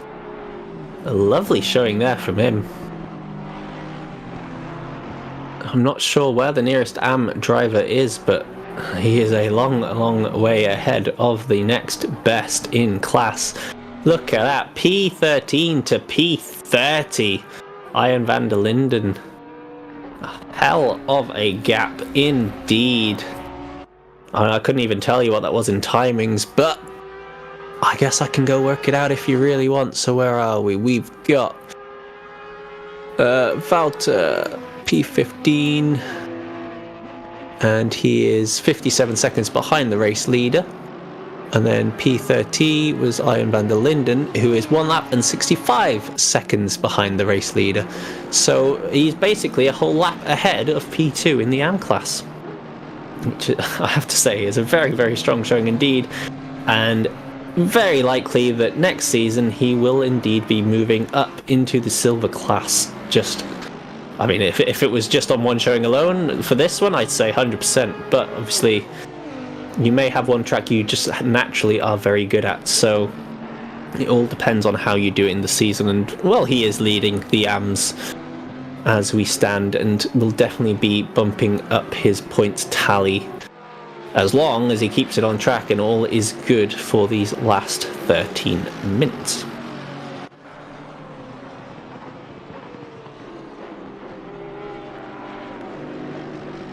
Now it looks like Steve Parker's under a bit of pressure from Oliver Anderson.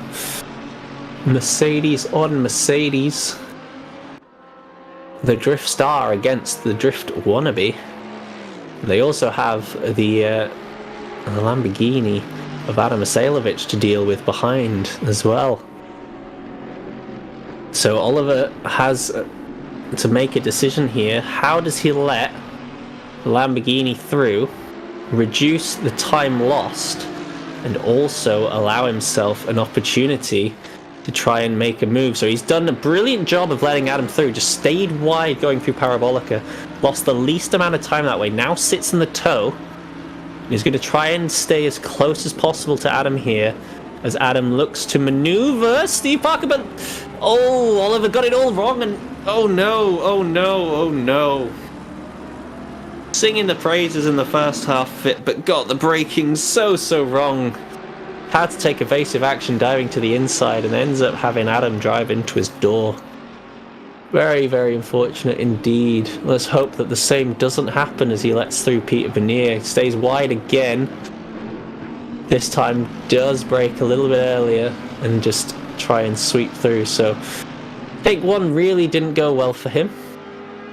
Allowed Steve Parker to let through Adam perfectly fine, and whether or not take two happens, we'll leave that there as we see Pascal Vida looking a little bit interested in the back of Patrick Tractor here, going through Parabolica. Lexus power versus Audi power. Audi looks to have the advantage here, but the Lexus at the end of the straights just has so much more oomph. But for some reason Patrick seems to be lacking, so whether or not he's running a little bit more rear wing is a question. Has to turn in late with the other car being there, but does still hold position good respect shown from these two drivers, letting each other have enough space to go through the Variante del Rettifiglio. I keep getting that one wrong. I want to say the Rettifiglio, but that's for anyone who knows FIFA, that's a footballer's Rettifiglio. So I keep catching myself out with that. Apologies. But it looks like we've missed the little bit of switching between these two Mercedes, because Oliver Anderson did take the lead in this battle, but Steve Parker's just flown right round the outside and says, no thank you, I am not done yet. The green Mercedes taking it back, but then goes deep on the exit of the first chicane. Allows Oliver now to have the run round the outside of Curva Grande. It's a long way to go around the outside. If he can hang it there, though, he'll then have the inside for Variante del Roger. Looks like he's still got the overlap, but Oliver's going to break it early. Steve's going deep, but Steve just doesn't... I don't know if that's a lack of trust in the other car or unawareness of his surroundings. Didn't fancy holding it round the outside and gives up the position. Unfortunate for him, because I think he had a good run at trying to hold that one and keep position, and it looks like he may have actually lost 2 places in one there. He has indeed, as the Tic Tac BMW just sneaks his way on through the unsuspecting Mercedes driver. So 8 minutes to go. There's still a lot of battles happening in the silver class down at the bottom end. It may not be done yet. Steve Parker still trying to find a little bit of straight line speed. He seems to have a lot of straight line speed, maybe going with the low drag setup. BMW getting very slidey, very deep ahead, but neither car trying to hug the apex here, taking the slightly longer route, which does give him a better run down the back straight, or the main straight I should say. But it looks like there has been enough done by the BMW to hold station. Doesn't go overly defensive, and the move is 100% complete with 7.5 minutes left.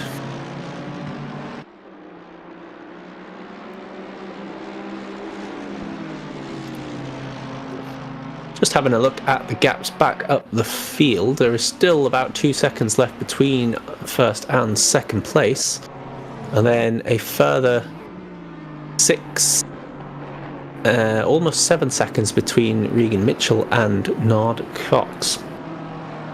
And then there's only 2.5 seconds between Nard Cox and Dave Jr., so this could be a battle that may form right at the end of the race. I think both these drivers did not change tyres, so it's essentially who's looked after their tyres better this race. They did, well, I believe, yeah, Dave was ahead prior to the pits. Both of them went long. Nard with clearly the slightly better pit stop, but both of them ended up jumping at least 3 places.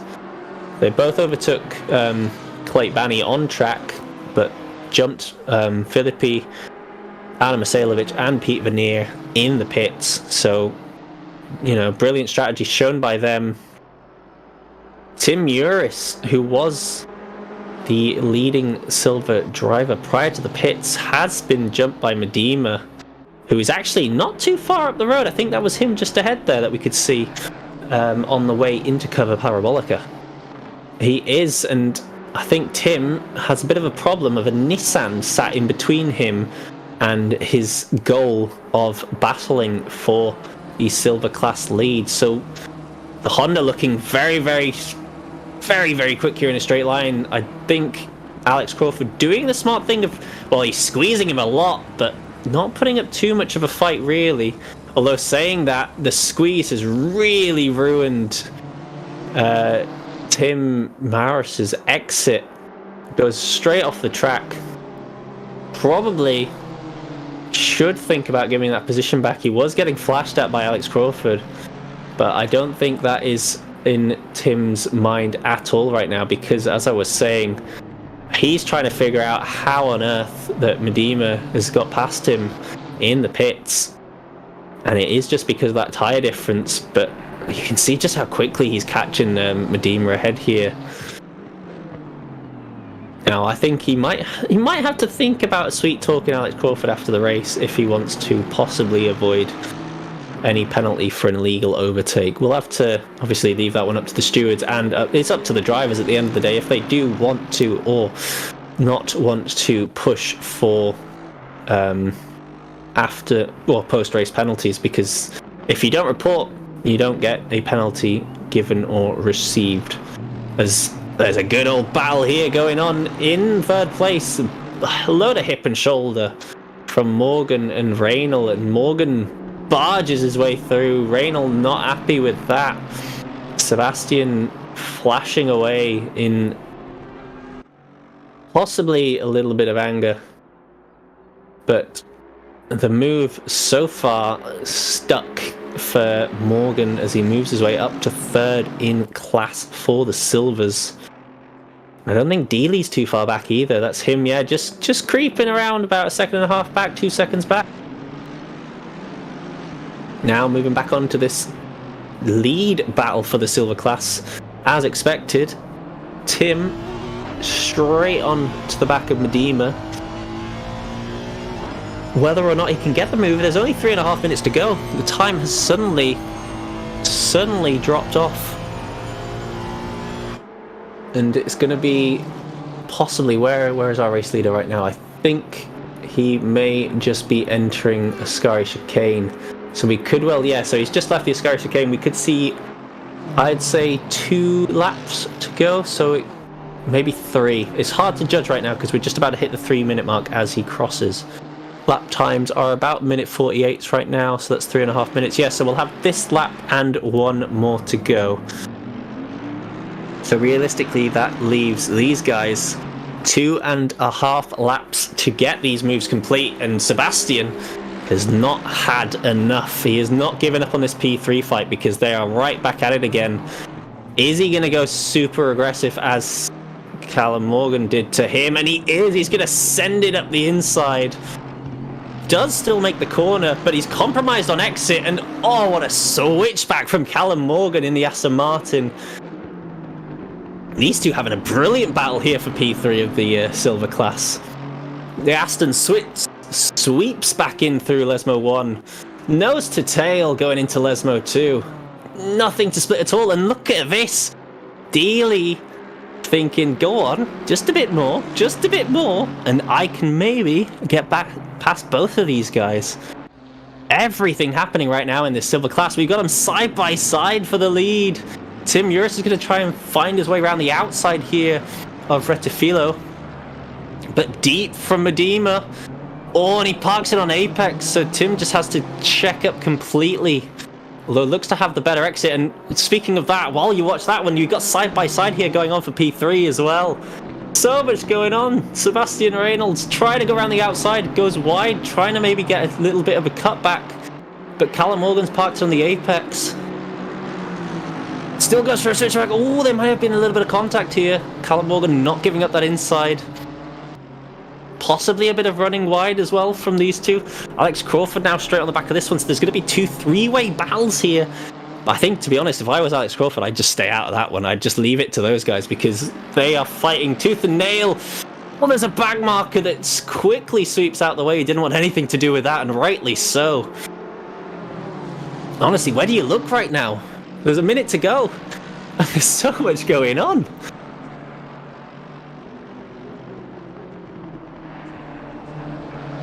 Tim still not getting the opportunity to shove his nose at the inside of Ascari chicane. Possibly not the best place to go, but Sebastian now coming in. It's going to be tight. It's going to be tight. He's been shoved off the track, and there goes the BMW.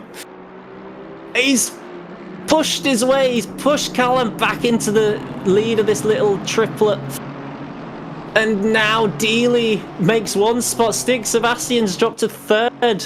Maybe going for a move through Variante della Roggia was not the play, but Dealey sneaks in to P4 in silver.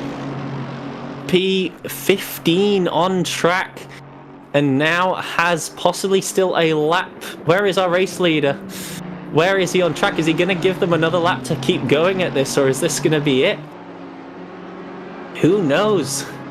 Who can tell? The race leader's coming down towards Ascari, so these guys on track still do have another lap to go, so they're not done yet.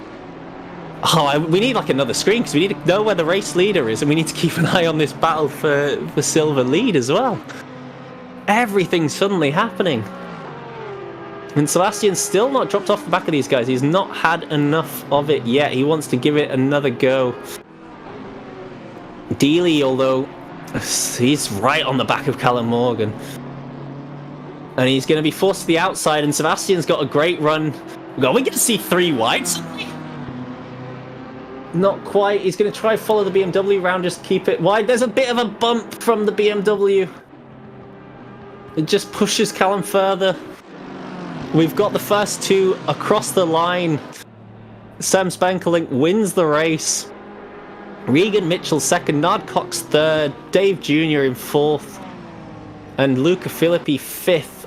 Then Clayt Vanny holds on to sixth. He was closed in quickly at the end there by Adam Asailovic, I believe. But still, this battle rages on. It's hard to tell exactly where they've gone. I think Tim Uris... No, he's not got the move done on Medema. That one's still been happening in the background. We missed and maybe just dropped off a little bit, pushed too hard. Looks like Medema holds on for the silver class win, with Tim Uris following very closely in second. But look at these 3 going down towards the Ascari chicane. They're still nose to tail. They want to make it 3 wide. Sebastian really wants to try and put his nose in here. It's just not the play to do it, but he's going to do it. I think he's going to do it. No, he has to pull out. BMW of Dealey's trying to go around the outside. I think he's managed to do it on the last... Oh, it's a huge crash! Oh, no! Oh, it was going so well for all of them, and Morgan has a massive moment. And where's Reinl gone as well? Reinl was also off the track. He's dropped way down. I think Mick Shellekins ends up coming through. Oh, that's a lot to unpack there at the end. Dealey picks up P3 in the silver class, and I think Mick Shelleken takes 4th in the end. He does. Oh my gosh, what an ending. What an ending. Wow, wow, wow. I'm lost for words there. That was mad. I don't think anyone's at fault. Let's see. We got a replay here. So Sebastian really wants to make it 3 wide here, but it's never going to stick. And I think there's nothing wrong there, but just too much curb taken, smashed into the wall as Callum Morgan, and we can't actually see what happens to Sebastian, but he may actually end up hit into by Callum Morgan, or ends up running into Callum Morgan following that incident. Oh my gosh! And I don't think Callum actually was able to finish. No, because he's 20th, but he's still running. So whether or not he managed to make it across the line at the end, yeah, he is limping back with the most severe damage. Oh, that's got to be heartbreaking.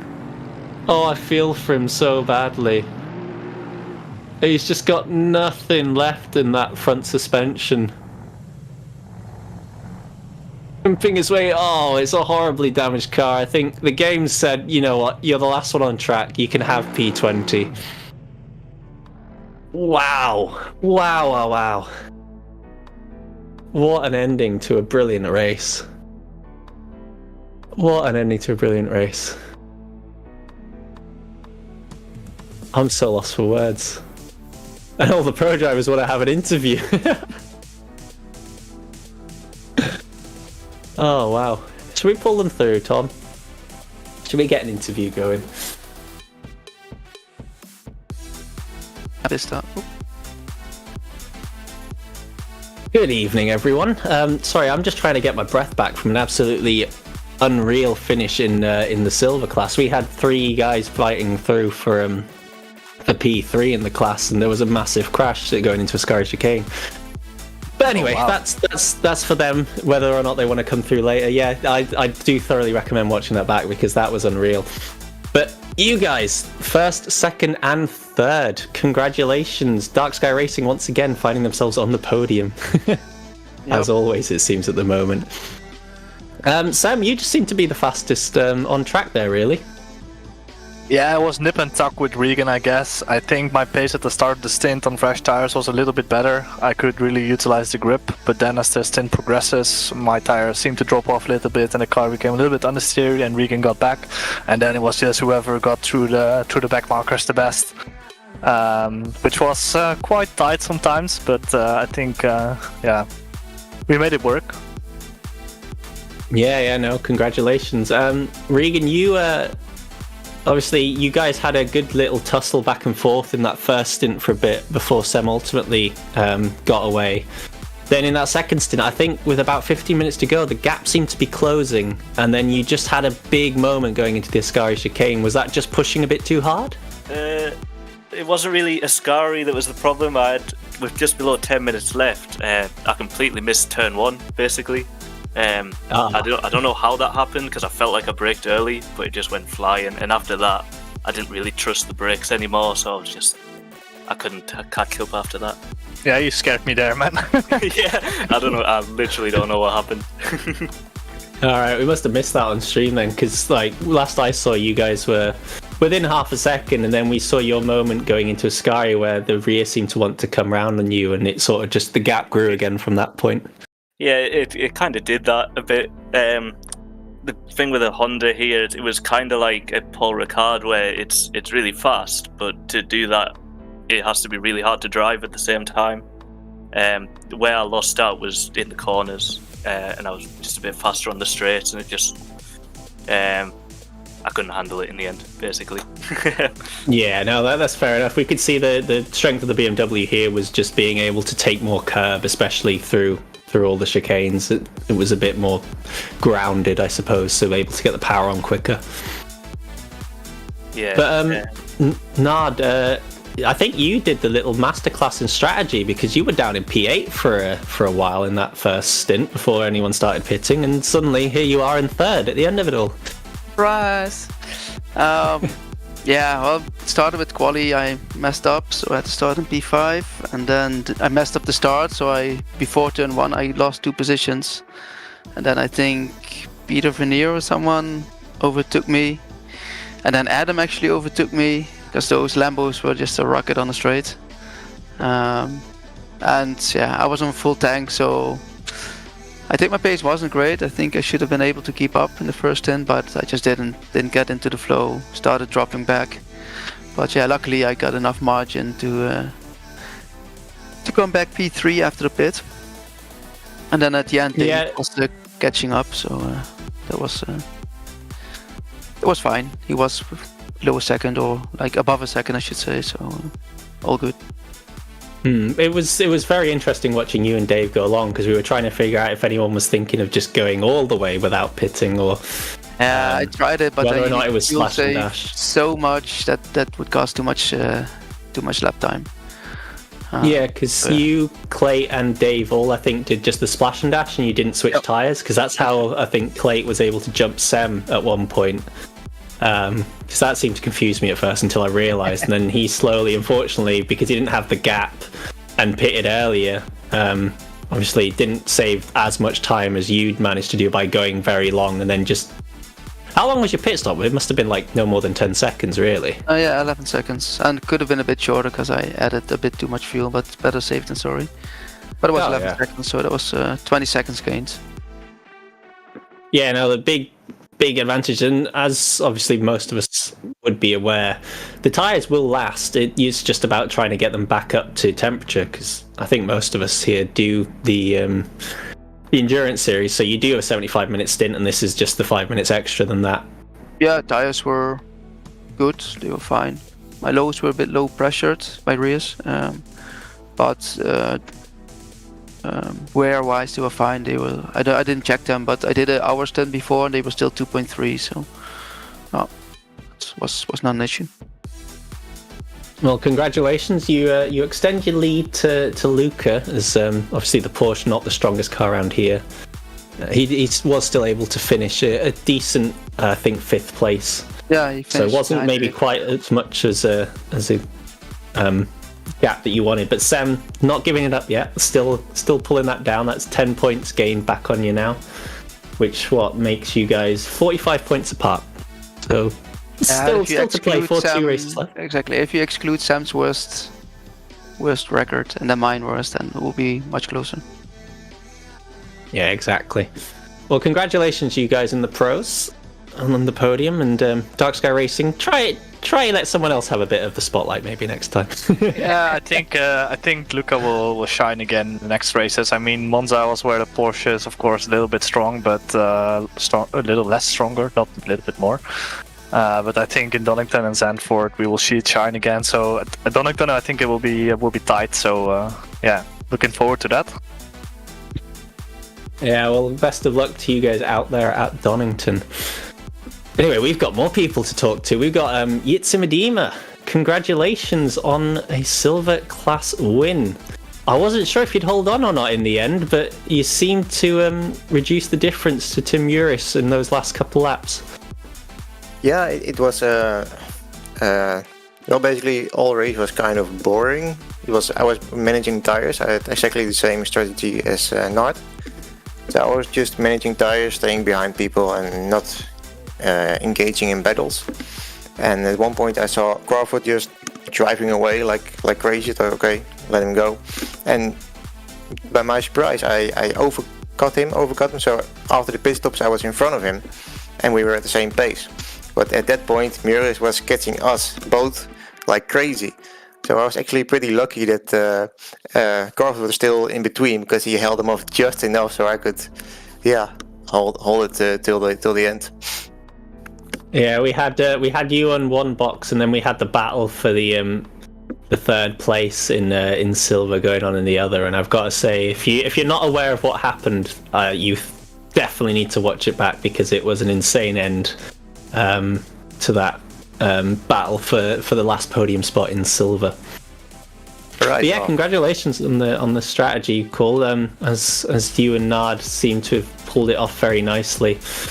Were your tyres going at the end though? Did you think maybe you'd not had the gap you were after, or were you confident once you'd held Tim off for one lap that you could do 2 more, or however many it was?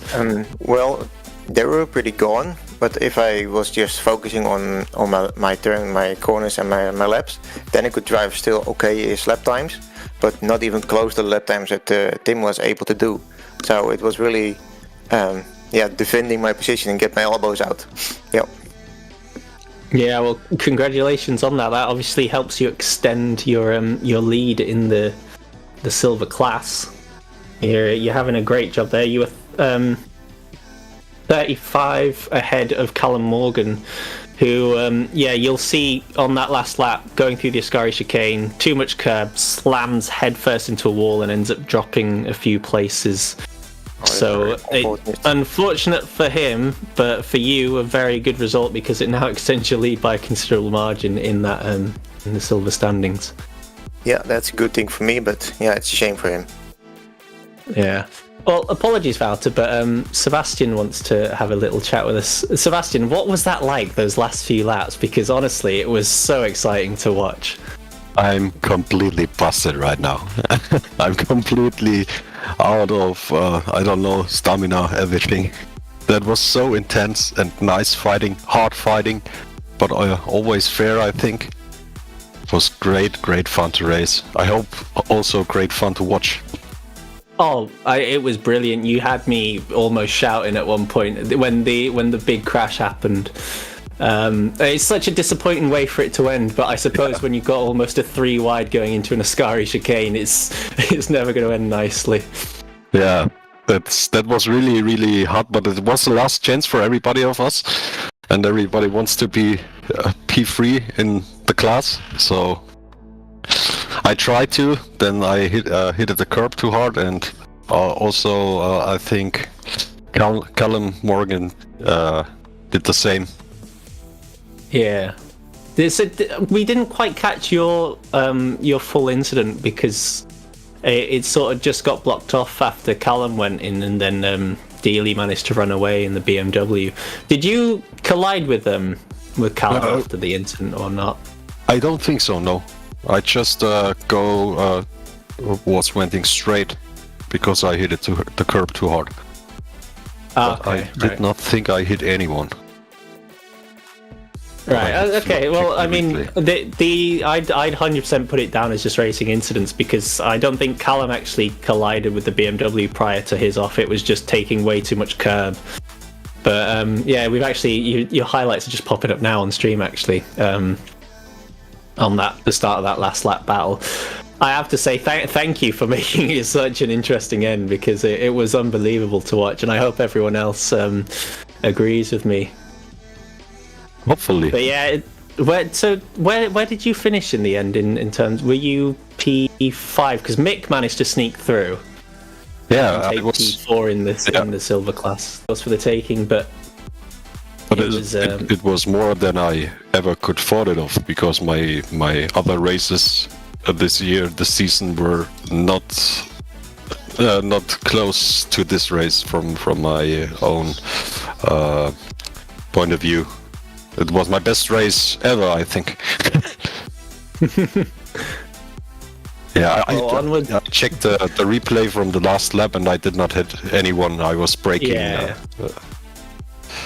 So everything fine from my side. well, congratulations. Stream, yeah. Congratulations on your best finish to date, and hopefully you can sneak into one of those podium spots in the final two races. Thank you for having me, and have a great evening. Cheers, you too. And Wouter then, last but not least, your AM class winner. You had quite a gap, I'd say, to the next AM place driver. How was it for you? Quite lonely, to be frankly. Just at the beginning, I had one battle which was quite enjoyable with Caleb Morgan, but after that, it was quite a lonely race. Just heard at the start from my buddies that there was quite some crash behind us going through turn 1, I think, but I didn't notice anything of it, and afterwards it was just keeping up my pace, not making mistakes, and just trying to get the first place. And I noticed that Marius in that way up, he just told me that he had a crash apparently also, so shame for him, but quite pleased. Yeah, and I think you were indeed leading only by 20 points, but I don't recall seeing Fredriksson on track today. I'm not sure if you could enlighten me on that or not. He should, he was there, but his qualifying was already not up to his usual pace. Apparently, or he doesn't like Monza or the Porsche, or the combination, him and the Porsche, he apparently doesn't work at Monza, so he wasn't quite there. Yeah, I mean, the Porsche is obviously not the best in a straight line, and sadly, that means it's always going to struggle around here. Yeah. But it helps you out, I guess. You know, nice 3 points haul in the standings now. Yeah, I'm not gonna say I'm unhappy. That's for sure. Well, how do you feel then? Because obviously the last two tracks are probably much stronger for the Porsche, Donnington Park and Zandvoort. Lexus, I'm not sure how they go around there. I can't imagine it'll be very fun at Zandvoort. But you know, you just got to keep it up there now. You've got that points gap to work with, haven't you?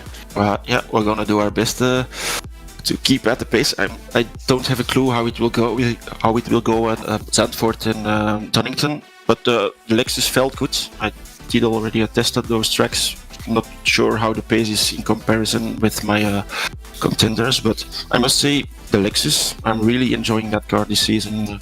When I started ACC in the past on the PlayStation, I started with the Lexus, but now for the first time I'm really liking that car, so yeah, cool. Nice. Well, congratulations again on the class victory. Thanks. Just one more thing. I want to say thanks to Vincent Wilczek, because I gotta be honest, P12 was normally not my place. It would have been P13, but he handed me the P12 because I let him by before, so without having a huge fight. So that was his way to say thank you. So I say thanks to him. Yeah, gentlemen. Indeed, nice to see that respect shown between the drivers.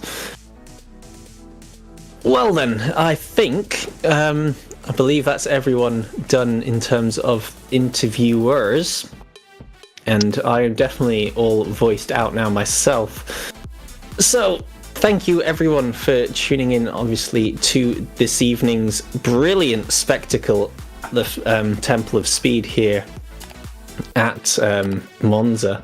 Obviously, if you do want to get involved with these races, there's not many spots available. There is a reserve list for the GT3s, but you can check us out and try and get involved in any other events that we do have running here at Simsport Racing International if you jump into the description below this stream.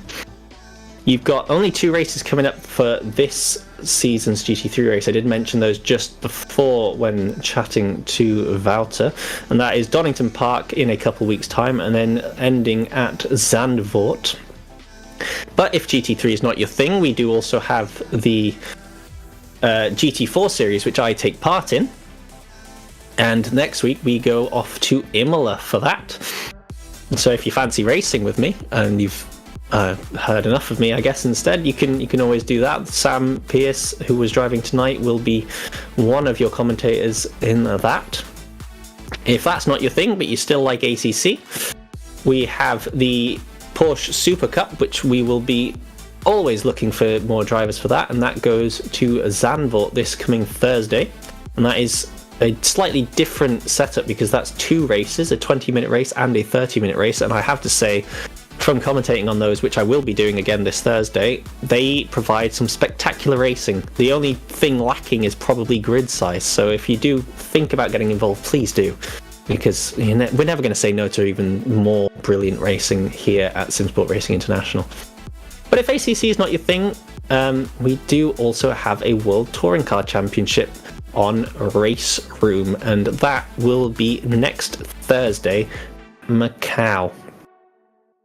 I believe that is all from me here in the booth. Oh, of course, wait, hold up. The biggest league of all, the Simsport Endurance Series, which we're on season 2 now, and that is Easter weekend at Mount Panorama at Bathurst, the Mountain of Death, as some may call it. A 10-hour race. There are still a few spots available for that, but that is very much very much based on if you made round 1 at Laguna Seca, but there are a couple dropouts, so if you get yourself on the reserves for that, there is a good chance you can get yourself signed up. But remember, that is a multi-driver event, so you do need at least one other teammate, and I can imagine for a 10-hour event you may want at least another one on top of that as well. But yes, that is all. I think that is going to be all from myself tonight. Thank you very much, Tom, for the outstanding images provided this evening and the excellent viewing that he has provided us all. I have been Patrick Prince on commentary. Somehow managed to make it through the full hour 20 and extras. Thank you all for tuning in. I hope you had a lovely time. I've had a brilliant evening watching this amazing racing. And I'd hope to repeat it all in a couple of weeks' time. But first off was Thursday with the Cup Cars. I'd hope to see you all again then.